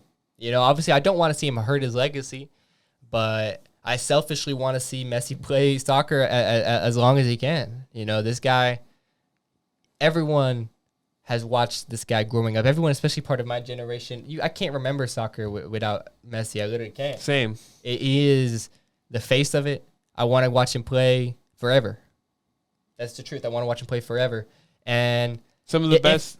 I was gonna say some of the best stars that are superstars that are playing right now grew up watching Messi. Exactly. And if he doesn't get it done this year with Argentina in the World Cup, I will say I would like him to give it a go in 2026. Even though he will be 39 years old in 2026, I would like him to give it a go. He wouldn't be obviously the same player he is now. He wouldn't be the leader of the team. He wouldn't be the star that he is, the number one option on the team. But if he doesn't quite get the World Cup title, I would want him to be in that squad just in case. I think we're going to see Argentina have some really, really good players coming into the fold. In 2026, he might get carried to a World Cup title per se, but I would want him to be in that squad because in case they did win, he would still get that medal, and he would still be able to say, I won the World Cup. And even if Messi wasn't the best player on the team, that's still good enough. He has the World Cup trophy. He has the medal. You know what I'm saying? But you know, Messi is saying it himself that it's expected, probably it's not going to happen. However, you know, he literally retired from Argentina at one point, you know what I'm saying, and then came back. So it's crazy. You never quite want to rule it out, and even when he says it himself. However, you know, it's just, I selfishly want to see Messi play as long as he can. Really do. I really do. I just love Messi. Not enough good things to say about him. I love Messi. So let's continue this FIFA discussion. We got the FIFA World Rankings listing all of the top teams who they think are most likely going to win it all. We got the top 5 teams being Brazil, and this is in order. We got Brazil, Belgium, Argentina, France, and England. Mm-hmm. You think there's any room for any other team in there? Take one team out? You know, I think if you're going to take a team out of this top 5 rankings, and let me first make this clear. The FIFA World Rankings, you take them with a grain of salt. Everybody does. They're kind of BS to a certain extent. We've kind of seen it every year, and every time they come out, it's always a few question marks. However, look, the first thing, if you're gonna take a team out of this top 5, you know, and I don't know if you take them out necessarily, but you move them back for sure. Belgium being number 2, I just everyone agrees that Belgium would just have to go from the top 5. If you're gonna move a team, you know what I'm saying, you got to move Belgium. You know what I'm saying, you move the rest of them up. Look, if you want Belgium to be at 5, you can even make that argument. But to make them number 2, you're not really. I can't see it. That's ridiculous. Nobody can make an argument to me and tell me and convince me that that Belgium are the number 2 team in the world right now. You just can't. And if anybody's gonna try to convince me specifically that Belgium are better than Argentina, okay, yeah. Personally, for me, I think they should be out of the top 5 list, and you put Spain or Portugal in that list. Mm-hmm. Yeah. They just have so many more weapons. Yeah, I don't think that this is as good as a Belgium team as we've seen in the past, you know. This is, you know, look, if they weren't able to get it done with their golden generation that had a prime Eden Hazard, they're not going to be able to get it done now. Kevin De Bruyne still playing unbelievably, probably the form of his life. Romelu Lukaku isn't quite playing as well. And, you know, look, Thorgan Hazard is the better Hazard brother now, and he's never or ever will be quite what prime Eden Hazard was. Exactly. They just don't have the same weapons that they did in the past. And if they weren't able to get it done then, I don't have the faith in them to get it done now. And their defense is worse as well. They still have Thibaut Courtois, who, you know, best goalkeeper in the world, I would say, you know, on his day. But, you know, even when you got the best goalkeeper in the world, you got to have some guys in front of him. With this practically being their final chance to win the World Cup, because of, like what you said, the golden generation, do they have a chance? I have to say, sadly, no. I'm going to have to agree with you. They're not going to win the World Cup. And it's sad to say because everybody knows how good this golden generation was for Belgium. You know, Kevin De Bruyne, prime Eden Hazard, prime Lukaku, They really had to. And if you think about it, they had Vincent Kompany, they had, Jan Vertonghen, they had Toby Alderweireld, they had Courtois. They had a really, really good team. And probably the best they ever did, they finished third in the last World Cup. Weren't ever quite able to win that international trophy, not even do it in the Euros. Exactly. And, if they weren't able to do it last World Cup, where I really, that probably was their real last chance. Now, like they have a chance because they're there and they're a good team. But are they going to do it for me over Argentina? No. They're doing it for me over Brazil? No. And obviously it's soccer. Anything can happen. Over France, no. But you just don't see it. I don't see them actually winning the World Cup. Are they going to do well? Quarterfinals, maybe something like that? Sure. But to go on and win it? No. And I think a lot of people would agree. I think anybody. Now, previously, we just mentioned you got to take the FIFA World Rankings with a grain of salt. Mm-hmm. Speaking of, personally, I don't agree with them listing Mexico above the United States. Mm-hmm. I think the United States overall is a better team. Yeah. And I tend to agree with that statement. We have seen in all of the important games recently, we're talking championships on the line. We have seen the U.S. men's national team beat Mexico. You know what I'm saying? Obviously, the U.S. men's national team is always going to struggle playing in Mexico.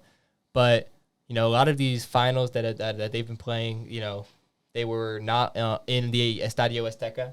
So the U.S. is always going to have that advantage. And look, the U.S. men's national team is producing very, very good young talent right now. Very good young talent. They are really on the come up. They are on the up and up. And Mexico, I'm not going to act like they're producing no talent, but they are not producing it at the level of the United States right now. Exactly. And, that's a conversation about the future. But we're talking about right now. Even right now, if I look at the Mexico squad and I look at the USA squad, I have to lean. I think the USA squad is just slightly better.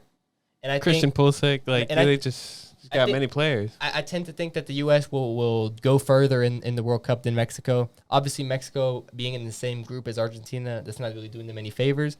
England being in the same group as USA, that's going to be USA are closer to England than Mexico are to Argentina, in my opinion. You know what I mean? If you're going to compare it like that. I think USA has a chance to beat England. Potentially when they play in the group stage, if they have a chance to beat them, it's going to be a close game. It's going to be a close game. I don't think Mexico is. Look, could they get out of the group stages? Sure, but are they going to go any further than that? No, and I could say the same even for the U.S. Do I think they're going to go any further than the round of 16? Probably not. But that's good for the USA. Well, they always last World Cup they obviously weren't even there at all. But exactly, for the most time when they're in the World Cup, they're pretty good at getting to the round of 16. And honestly, 2002 World Cup, USA played Mexico. USA won, that was the only time that the U.S. really had made it that far. And Mexico has the round of 16 curse, where they don't get past the round of 16. I expect that to continue because, look, is Mexico getting past the round of 16? I highly doubt it. They're just not. They're not even as good of a team as the U.S. men's national team, in my opinion. So that's not setting them up for success.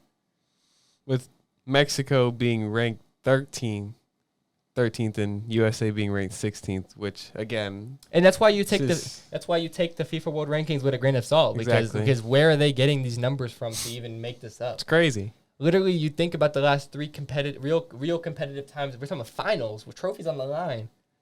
USA's won, and you're ranking them 3 rankings behind them. The 3 rankings, that's 3 championships that the USA won against Mexico. Where are you getting these numbers from, man? It's crazy. It is crazy, but. Speaking of the number 3, that's weird transition. But look, Brazil, you hinted that they were your World Cup favorites. A lot of people would agree. They're ranked number 1 currently in the FIFA World Rankings. A lot of people are debating because Brazil, maybe better than any other nation, they have a plethora of attacking options. It's honestly disgusting just to think about it. So I really want to hear this. Who do you think Brazil should start in their front 3 for the World Cup? Vinicius Jr., left wing. This is going to be very, very surprising for a lot of viewers to hear. But you're going to have to put Neymar at striker and then Antony at the right wing. And you think that's the front 3 they should be rocking with in the World Cup? I think that combination would be absolutely insane. That's the best combination that they could come up with for sure. You ready to hear mine? I'm ready to hear yours. if I was the Brazilian coach, my front three, I'm rocking, look, if I'm the coach, you play Neymar, wherever he kind of wants to play, either wing. But I got Neymar, Gabriel Jesus at striker, and I'm rocking with Vinicius Jr. Gabriel Jesus? I think, look, Gabriel Jesus has been on, we talked about him last podcast. He's been on elite form. I think he's probably the closest thing to a pure striker Brazil really have. And I think, look, Neymar has been on unbelievable form. Same thing with Vinicius. If you got them on the side and on the wings, and you got Gabriel Jesus in the middle, you can play that center forward position, drop back, and he really would let Neymar and Vinicius really cut inside and potentially play more of a winger/striker kind of role for Brazil. Gabriel Jesus, we've seen the ability for Arsenal to drop back and play slightly like a center forward, which allows Neymar and Vinicius to be the real focal points of that attack, which I think that's what you want.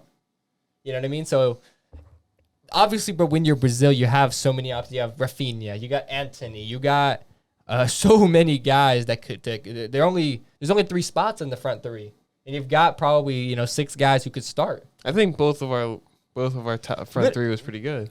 That's the point that I'm getting at. Yeah, exactly. They have so many you could make 2 completely different front threes, although we had, similar, like the only difference technically is I had Jesus, you had Antony. But you could literally make a different front three. You could just have Rafinha, Antony, and then, Gabriel Jesus. And that's still a solid front three, although, you got to have Neymar and Vinicius in there. But that's the thing. Brazil just have so many options. But, I don't know exactly what the manager is thinking, but some people are saying that Vinicius might not play, like he might not even be in the front three. Gabriel Jesus, he might be on the bench. Like, how it's going to be crazy. You're going to have to leave out some crazy guys, you know what I'm saying? Like an unbelievable player, it might not be getting the playing time he deserves because of how many options in front of him there are. Rodrigo is another player that people think that should even be able to play. We didn't even mention him. And that just goes to show you how stacked they are. You know what I'm trying to say? That just goes to show you exactly how stacked they are. You know what I'm saying? Cunha, you got a lot of players. They just have so many guys. So, can Brazil be the first men's team to ever win it, being ranked number 1 in the last FIFA World Rankings? In the last FIFA World Rankings, exactly. Before the World Cup. They definitely can. Obviously they can. But will they? In my opinion, no. I don't think they're winning the World Cup. And look, the problems with Brazil for me don't lie with their attack. Obviously, we just talked about it. It's utterly unbelievable. However, the problems more lie in the midfield and the defense for me. Look, obviously they got Marquinhos and they have they have a great, that's a world-class center back. And they have some great midfielders. However, great goalkeeper, Alisson. Of course, but they have Casemiro, but like when you have Lucas Paqueta, but like are they World Cup winners? You know what I mean? Are they, like Casemiro, sure, we know how good he is, but is Lucas Paqueta a World Cup winning midfielder? I just don't know, man. I just don't know. And then you look at their fullbacks. I'm not going to say they're bad, but they're not the greatest. I think other teams might be able to exploit them on the wing. And it's one of those things. If you have a good enough defense to shut down this attack and don't concede early to Brazil, at a certain point what they're trying to do is just slightly repetitive and they don't quite get it done. And we saw it in the Copa America final. Great front three, no goals scored. Argentina win 1-0. You know what I'm saying? If you can kind of park the bus to a certain extent against Brazil and hit them on the counter, they are very easy. Not easy, but they are counter-attackable. And some other great teams, Argentina, France, England, whatever. They'll exploit that. Some teams will try to be able to exploit it. But look, it's going to be unbelievable games, but I just don't know if I believe in them 100%. I don't know. Will they be able to successfully get it done, though? I just don't believe so. I don't think they'll be able to exploit their defense. That's why I have, again, Brazil to be the favorites in the World Cup. I agree. But do you think they will be the first ever men's side to win the World Cup, being ranked number 1 in the last FIFA World Rankings? Most definitely. Breaking history. And they'll be the first. They'll be the first. So elaborate a little bit on this. Again, I think their attacking core is amazing, and although their midfield and defense isn't the greatest, I think their attacking will just shine through and their midfield and defense is good enough. Exactly, their midfield and defense is good enough. with Casemiro, and again we mentioned him as well. Marquinhos and Alisson, one of the best goalkeepers, arguably better than Courtois, as some would say. Mm-hmm. Yeah, of course you can make that argument. So yeah, overall I think Brazil will definitely get the job done. Although there are some other great teams, of course, immensely crazy competition, like it's insane. But yeah, I think Brazil will definitely be able to get it done. Mm-hmm. Their toughest rival, I think, will definitely be France. Mm-hmm. Okay. So the next point, moving on to England. We wanted hotly contested debate between who should be starting at the right back position for England. I had to do some research for this one, obviously, as well as the other topics for this one. Though I had to really dig deep. So we got Reece James or Trent Alexander-Arnold. Who should start for England? Reece James. Now let me speak. I think Reece James is the better player, and he's been performing well this season over Trent Alexander. Mm-hmm. And it's just his attacking and everything. And just overall, I think his attacking defender. I think overall he's just better than Trent. Although Trent is a great player, don't get me wrong. Yeah, of course. I just think at the moment Reece James is a better player.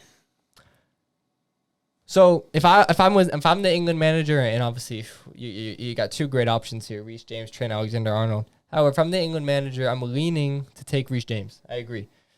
Reece James, look, both Trent Alexander-Arnold and Reece James are going to give you great things going forward. We just saw it. Trent Alexander-Arnold scored in the Champions League for Liverpool, and we just saw it against AC Milan. Reece James' goal and an assist. These guys are very good going forward.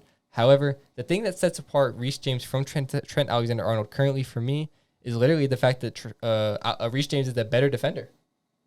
And that is the reason why if I'm Gareth Southgate, I'm putting Reece James in the team because of that versatility. You need somebody. Exactly. You need somebody who's going to be obviously giving you great options going forward, which Reece James will. But then also when you have to track back, you have full faith in him to be the best defender that he could be as a right back. And let's be real, Trent gets exploited sometimes as a fullback.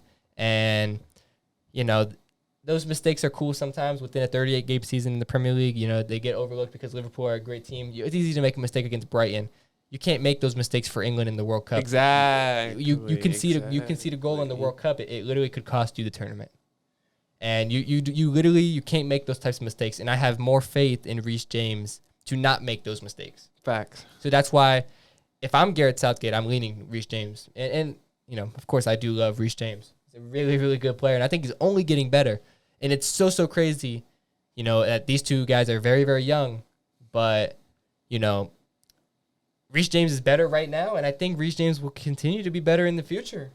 So we might literally be having the same argument 4 years down the line, who should be starting, Reece James or Trent Alexander-Arnold. And, obviously a lot of things can change, but I think Reece James will continue to be the better player over Trent Alexander-Arnold, even into the future. Now let's get into France. Talk about France, and hopefully they'll be able to break the group stage curse. Exactly. I believe they'll be able to get it done. Well, first of all, the World Cup group stage curse. This is something, it's actually kind of crazy when you really think about it, because obviously to win the World Cup, it's a very, very elite group of teams, that can only do it. But look, the World Cup group stage curse, we're looking at 1998. It kind of originated, per se. The winners, France, in that World Cup, eliminated in the 2002 group stages. And then 2006, the winners were Italy. They were eliminated in the group stage stages in 2010. You move on to the 2010 winners, Spain. They were eliminated 2014 group stages. And then Germany, who won 2014, eliminated in 2018 group stages. So the main question is, can France break this curse? I think you have to say yes. I mean, yeah. Obviously, I feel like we could have asked this question about any of these other teams, and we would have said, yeah, of course we think that they're going to win. That's why it's so dumbfounding that this curse even exists, because these teams are loaded teams. But this French team in particular, during the 2018 World Cup, after they won it, I think everybody said, hold on, man, they were able to win it now? How good is this team going to be 4 years down the line? Exactly, because they were very young. They were a young team then, so now they've matured, they've developed. And although they kind of bottled the Euros to a certain extent and they underperformed, this team is not. This is a force to be reckoned with still. You know what I'm saying? I mean, look, Mbappe has gotten so much better. Look, he was amazing in the 2018 World Cup, but he's even better now. They still have, Pogba. And although Kante probably isn't the same player that he was, they still have so many other players. They have Ben Yedder. They have Tchouameni. They have Camavinga, who's going to be an option in the midfield. They have so many options. Ousmane Dembele. They have. You think about France, you just think about options. They have so many options, so many players. Mukili, they got they have a lot of options. Look, I said the issue with Brazil was they're not loaded in every kind of position on the field. France are. Yeah. You think their attack, France got it all. Midfield, France has it. Defense, France has it. And they have a very solid goalkeeper in Hugo Lloris. They are a loaded team, front to back, very, very good team. I think they're going to break the group stage curse because if this France team can't make it out of the group stages, I literally won't know what to say. Do you think they have the opportunity to win it all, though? Be the first team to be able to repeat a World Cup since 1962? I do. I think that they have a very, very good chance to do so.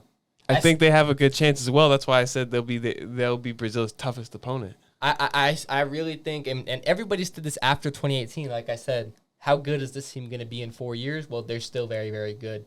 And anytime you have potentially the best player in the world, or at least the best young player in the world in Mbappe, you're going to give yourself a very, very good chance. I think Mbappe is going to have an unbelievable World Cup. Messi's going to have a great World Cup too, but Mbappe in particular, we're talking about France, he's going to have a great, great World Cup, and he's going to give them a very, very good chance to repeat. And it would be unbelievable to see a team repeat because it's one of the things that just doesn't happen. Obviously, it's been since 1962. That's how many years? That's 40-plus years we're talking. I mean, come on, man. It would be crazy to see it. Like, if I was a betting man, would I go bet on it or whatever? I don't know if it quite that, but I do think they have a very, very good chance. But, nobody likes to see me say they have a good chance, so they want to see me pick a side. I think France will do it. I think they'll fall short to Brazil, but I think they'll get really, really close. Yeah, and as of right now, I think that they can do it. And will they? We're gonna make coming soon on the channel. We'll make official World Cup predictions. We'll announce that per se. Of course. But as of now, I think that they have a very, very good chance, and they will do it. And we'll make the official predictions. Things can change, obviously. Of course, it's gonna be crazy. People can get injured. Exactly. So like anything I said, can happen. Things can change, but it's gonna be very, very interesting to see if that happens. The official starting lineup hasn't came out yet. Exactly. Oh yeah, like I said, there's so many things to come out, but you know what I mean. It's gonna be interesting to see. You know what I'm saying? That was a lot of FIFA. It's good, and it's one of those things. Before we move on to the next topic, the World Cup, it only happens every 4 years. It's coming upon us thick and fast. So definitely, you can expect a lot of FIFA World Cup related content coming very soon into the podcast. Probably almost every episode now. Of course. As we lead up into the World Cup, and then hopefully we can do some more World Cup themed type of content. You know what I'm saying? But let's move on to the next topic. Let's move on to baseball now. MLB, we got Aaron Judge taken out of the lineup for the regular season final. A lot of people are saying that he should have had the opportunity to get the chance at the Triple Crown. Yeah. Do you agree? I of course I agree. I think that's what I was saying. I can definitely agree because he's so close. He's so close, and it's baseball. I don't think you're putting yourself necessarily at too much of a risk for injury if you're going out there and swinging the bat. Not to say that you can't get injured doing it. I'm not gonna I'm not gonna say that. But look, you're so close. Literally .004. You're talking. You just get 2 hits or whatever, and you probably win the Triple Crown. And the way Aaron Judge has been playing, he had a very, very good opportunity to do it. He'll get more than 2 hits. If he's able to play. Exactly. It's one of those things. That's kind of what we would expect. And it's disappointing to see somebody so close to achieving something like this. Look, it takes a whole season of work to do this. You know what I'm saying? And then, obviously the Yankees, they're in the playoffs and they're contending and they could win the World Series. But, you want to see guys make history.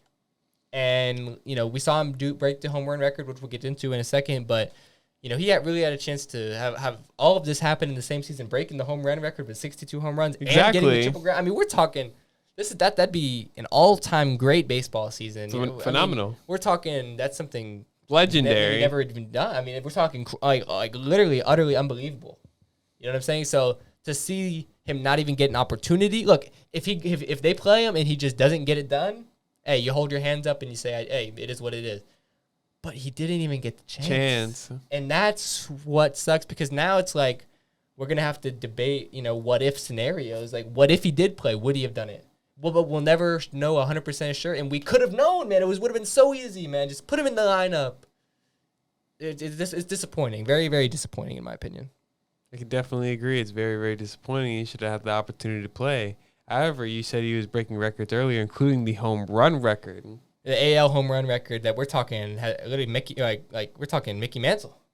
We're talking like we're talking Roger Maris. We're talking those days. So we're talking the 50s.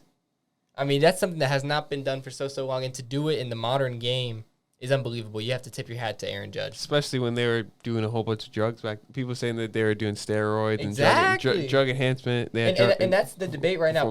People are saying performance enhancements. The only people to have more home runs than Aaron Judge are all guys who have been confirmed steroid users. So I posed this question to you. People are debating, is Aaron Judge the real home run king or not, because he's doing it all natural? What do you think? I definitely believe that he's the real home run king. I can definitely agree that, without a doubt, that he is the I don't know if you would agree, but I could definitely say that he's the home run king, because he's done it naturally and 100%. It's been all him, no performance enhancement drugs, and he's been working hard to achieve this goal. So I'm glad that he was able to get it done. Morally speaking, I agree to a certain extent, because obviously it's almost unfair to a certain extent to compare a guy who's done it naturally, or at least supposedly naturally, I guess, because there's a lot of that stuff comes out after the fact, I guess. But I assume Aaron Judge is very much so natural, because the MLB has probably been testing him all season because of how good he's been playing. But the MLB themselves, on their official website, when you look up the most home runs of all time, they have Barry Bonds number 1. And he was obviously a confirmed steroid user. But when the official MLB website has Barry Bonds as the number 1 guy, I have to go with that. You know what I'm saying? Morally speaking, I agree. But then in terms of the actual statistics and how the Hall of Fame, the legend, you know what I'm saying? Like how that all works.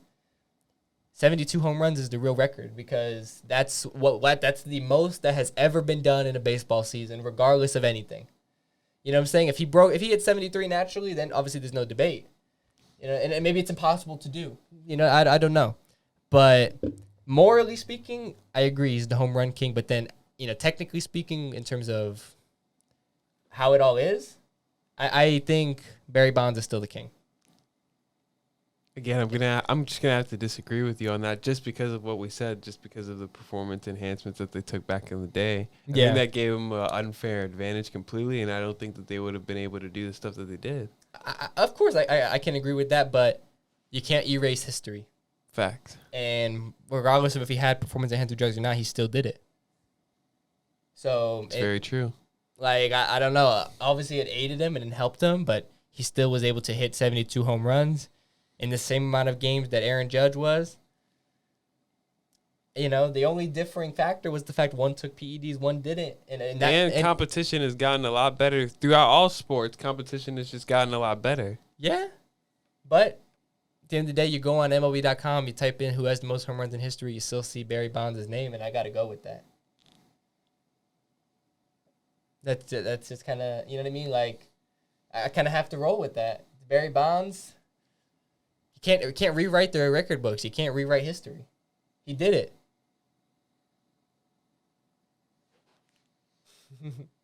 Yeah. Nah. Well, we'll agree to disagree on that one. So now let's switch it up from sports to music and culture. Yeah, let me take the lead on this one, because this is something we have been talking about for a lot of episodes here. We've been talking about the build up to this album, highly anticipated, Quavo and Takeoff dropping their new album, officially called, Only Built for Infinity Links. And we're going to touch on our review and everything like that first. However, first things first, let's address this point. In an interview, I guess, Travis Porter claimed that, the real reason why the Migos broke up was because of a woman. So let's touch on this. What are your thoughts on this? Initially, everyone's thoughts is most likely thinking straight to Cardi B, and how like her relationship with Offset has affected Offset's thought process on whatever business moves he's making. So it's also affected the whole Migos and the groups and the whole entourage's way of moving. Just has to move different, especially because he has a child as well. It just changes everything. So, and I'm probably gonna have to agree with this one because like it couldn't have been like just a random woman. Yeah, it couldn't have been like Sweetie or a random girlfriend that Takeoff hooked up with that split the Migos. Yeah, whether like the only other thing I could think of is maybe Takeoff hooked up with a girlfriend that Cardi B like didn't like and it probably had beef with, but like nobody really knew about. But even if like, what does that really matter at the end of the day? Yeah. And that would be Cardi B like associated with the problem. So whatever it is, I can definitely agree with the assumptions that Cardi B would definitely have something to do with this. Okay.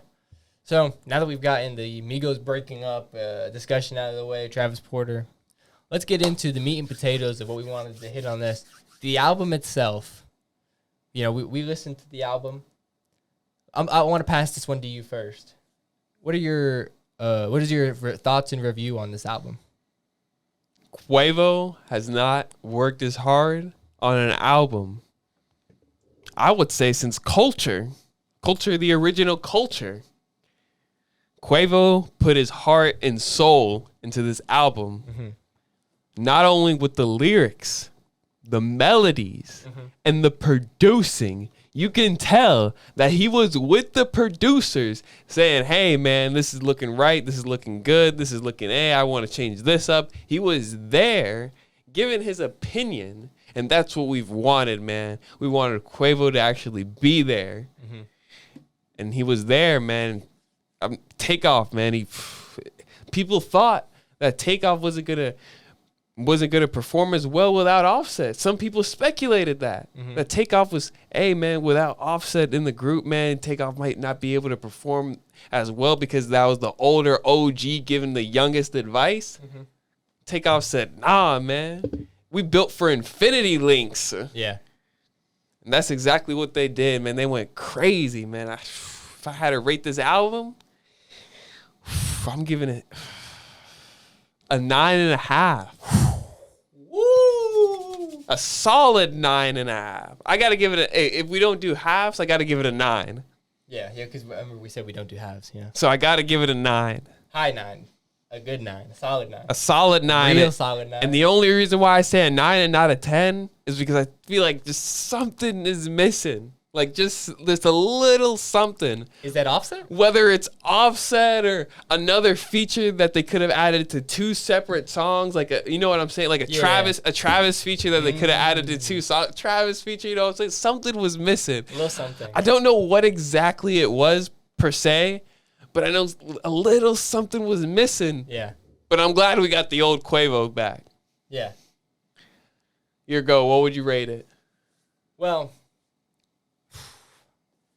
I remember when we first listened to the album. Well, I first listened to the album. I listened to it first before you because, you know, I had the leak. You know, I had the leak. But I listened to it and I texted you, bro. And I said, and you can confirm this, bro. I literally said, bro, I think we got the old Quavo back. And I slid right away. Literally, bro, I said, bro, I think we got the old Quavo back. I couldn't believe it, man. I slid within 30 minutes. I literally could not believe it, bro. Like, because, you know, we listened to, you know, the old Migos. I put you on. And, bro, the old Quavo was something else, bro. And then I started listening to this shit, and I was like, man. We're talking tapes that people really don't know about. Streets Unlocked 4. And man, I'm sitting there, bro, and I'm like, man, Quavo really doing something right now, bro. He really was putting his, like you said, his heart and soul into this music, and I could tell.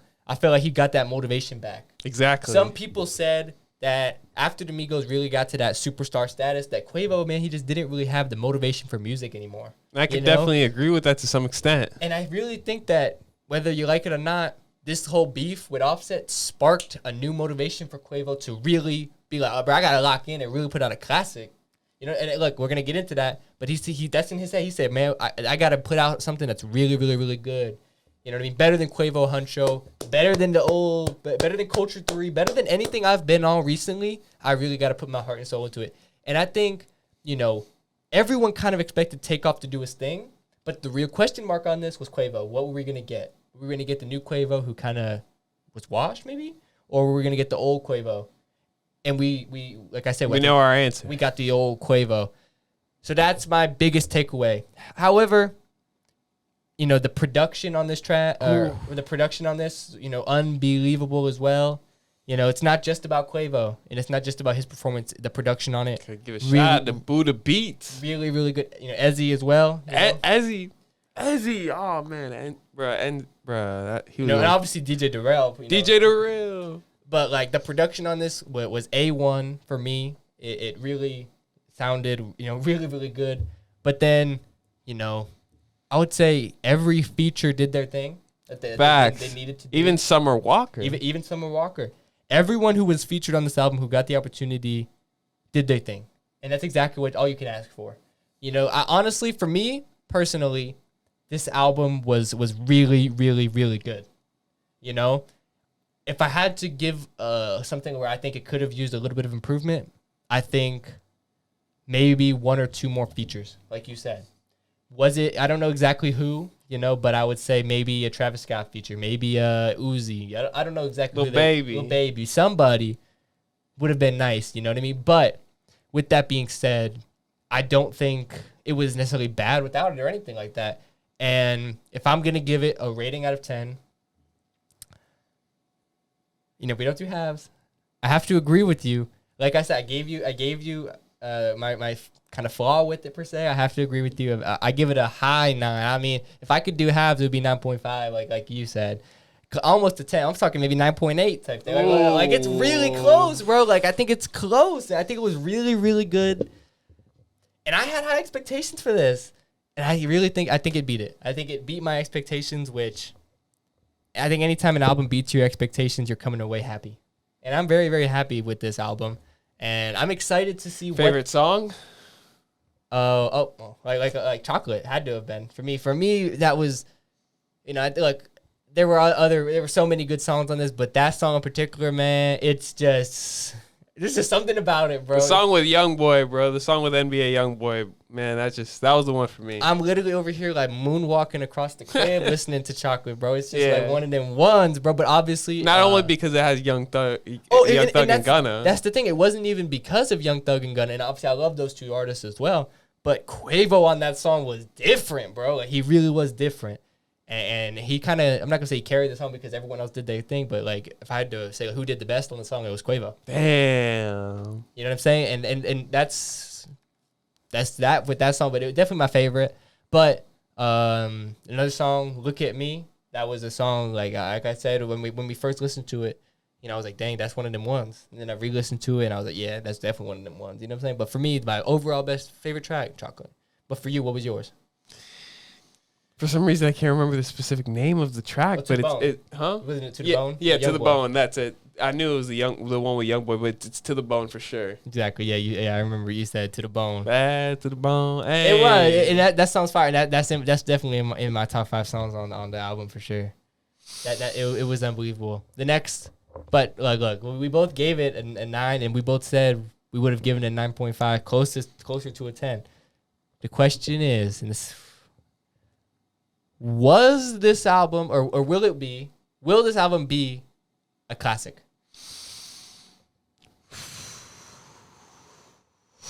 Will it be a classic? Will it be something we play from with it five from 5 years from now? Are we gonna still be jamming most of the songs? I can say that. How about this? I'll say that some of the songs are definitely classic and will be a classic. Mm-hmm. Some of the songs. Mm-hmm. The album as a whole being a classic, I just can't agree with that. Mm-hmm. I just can't agree. However, again, some songs will definitely be a classic. I think it's tough to say whether something will be a classic literally one day after it came out. Well, technically, this is the day of it coming out. You know, it's always going to be tough. But I think this has classic potential. I think that this album is going to age like fine wine. If it's sounding good now, I think, bro, we're going to listen to this in a month and now, and it's going to sound even better. Said that about Drake. We're gonna look back at this album in a year from now and think, wow, this album was good. Look, Huncho Jack Jack Huncho, one of your favorite albums. My favorite album. Exactly. At the time when it first came out, was hella slept on. Got a lot of hate. It did. We look back on it now. This is what, it's 5 years. 5 years later, we can all say that the album was slept on. It had bangers. Some call it a classic. I would call it a classic. I think we're going to look back on this 5 years from now, 2027 or whatever. We're going to be like, damn, bro, Quavo and Takeoff really did their thing on this, bro. And I think this album has the potential to be a classic 5 years from now. I'm going to be honest. What we're going to get into next is how much Offset, if Offset was on the project, how much would he have contributed truly? Mm-hmm. I think that would have made it a classic. Oh, so you just wanted another Migos album. If Offset was on the album, it would have made it a definite classic without a doubt in my mind. What makes me what's intriguing about that point is like, why if they were able to make a body of work like this, how come they didn't do it for Culture 3? How come they didn't do it for Culture 2? Where was this beat selection then? Where was this? They didn't have the determination. If you're gonna put it up hypothetically and you're gonna say like, you know, we could get the same beats or whatever and we just add an Offset verse to all of them. Exactly. If that's the question and that's how you're gonna pose it to me, then Offset is gonna add a lot to this project.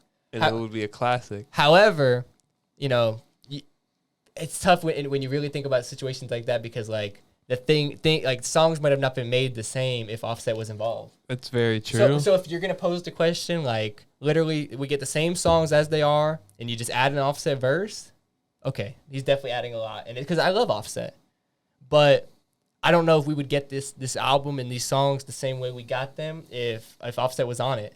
So like, assuming that we do, I think Offset adds a lot to this project, and it's an unfortunate thing that he's not there, of course.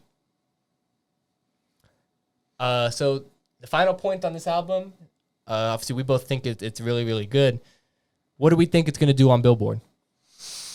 Definitely going to go number one, without a doubt. Definitely going number one. Mm-hmm. I would have to agree with that. If this doesn't go number one, I will be shocked. Definitely going number one. I will be so shocked if this doesn't go number one. How much we think it's selling? Bro, people have been selling, people have been underperforming sales like crazy, man. And I know I've been saying this with like almost every artist, but like I said it last week with Kid Cudi, who basically flopped. But like, bruh, this is Quavo and Takeoff dropping their first ever duo album, bruh. This is big names, bruh. And the album is actually fire, bruh. If this album can't sell more than 80K, I don't know what's selling more than 80K. If this album doesn't hit triple digits and sell 100K. I want to say triple digits, but like no one is hitting that apparently anymore. I guess. I don't know. This album is hitting triple digits. In my opinion, it should. It's going 100K. That's what I'm going to say right here, right now. 100K. I'm going to ease myself on the side of caution and say 80K plus, but I really do agree it should sell over 100K. 100K. Ooh. So we're moving on from one album we can say is fire and to one album that 3800 degrees. That is hot. You know, it's hot. It's fire. But okay. So Youngboy He said okay. Youngboy drops his surprise album, which he announced the same day as he dropped it. 3800 degrees. I'll propose it to you again. What was your initial thoughts on this project? Man, it's just Youngboy, like, he just seems so, like, heated and mad at the world and the situation he's going through, man. He's just mad about everything. I just don't like the way he's making music right now because of his attitude. It's not melodic. It's just him basically, like, screaming into the microphone, man, and no one wants to hear that. So, personally, man, it's not one of my favorite pieces of body of work by Youngboy, but I can going over some of the songs, I'm sure like if I listen to it again like multiple times, like I'll start to vibe with it. Exactly, I'll start to vibe with it. So I'm sure like I like a couple more songs than I do currently off the tape. I only like one song right now, like that I have downloaded out of all of them. Versus Quavo and Takeoff's album, I got every single song downloaded off of that album. It was fire. Because it was extremely fire. But this 3,800, I mean 3,000, whatever, 3,800 degrees, 3,800 degrees. I got Youngboy. I'm gonna have to rate it 6. What? No, a 6. It's too good. It's too good. It might be too good. I'm gonna be honest. Give your real opinion. Come on now.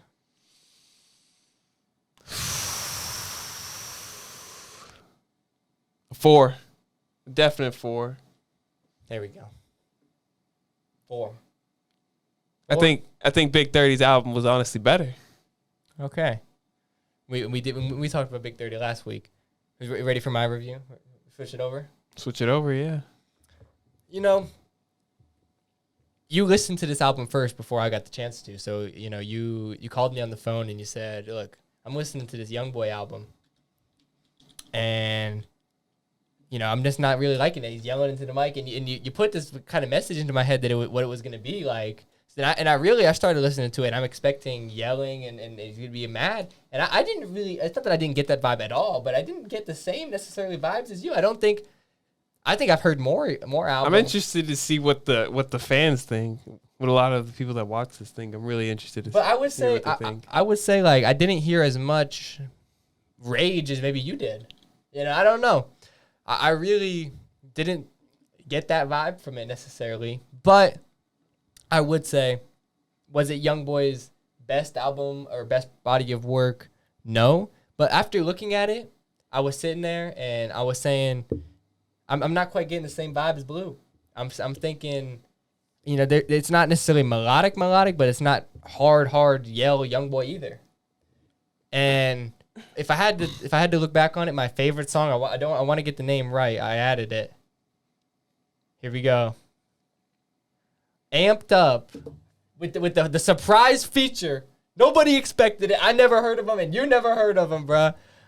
Mouse on the Track. I heard of him. You never heard of him. I'm just kidding. He slid, bruh. Mouse on the Track slid, Yeah, I had to confirm that. I never heard him.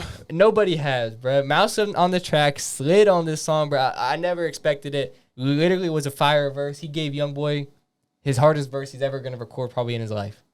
You know, he said, bro, I'm going to be on 3,800 Degrees by Youngboy. I got to give him the best verse I ever make. And that's what he did. That's exactly what he did. Literally, Mouse on the Track potentially put himself on the map with this. However, the rest of the features on this, bro, Shy Glizzy wasn't the best. Wasn't the best. And E40, bruh, that was the worst verse I've ever heard. From E40. And maybe the worst verse in general. I don't know, man. So I don't know. There's been some pretty bad verses out there. Of course, but E40 had a chance to bring back, to put on for the old school rap. And bruh, you see that trash can right there? That's E40's verse. That's what we got. It was terrible. It was trash. It was trash. I think it was mid. I don't think it was like extremely trash. It was trash, bro. I think it was kind of mid. You remember the same flow that I'm thinking about, bro? If you like, come on, bro. That flow was terrible. It was not a good E40 verse. All right, due to technical difficulties, we had to end this pod short. We had to cut this pod short. However, we will definitely be able to get to those topics that we wanted to get into in a future episode. Exactly. We had a couple of the topics we wanted to get into, but we did get into a lot of the meat and potatoes of what we wanted to talk about. And unfortunately, with the topics, it's just how it goes. So, you know, with all that being said, man. Thank you for tuning in to episode 22 of Shoot It Straight. Peace. Peace.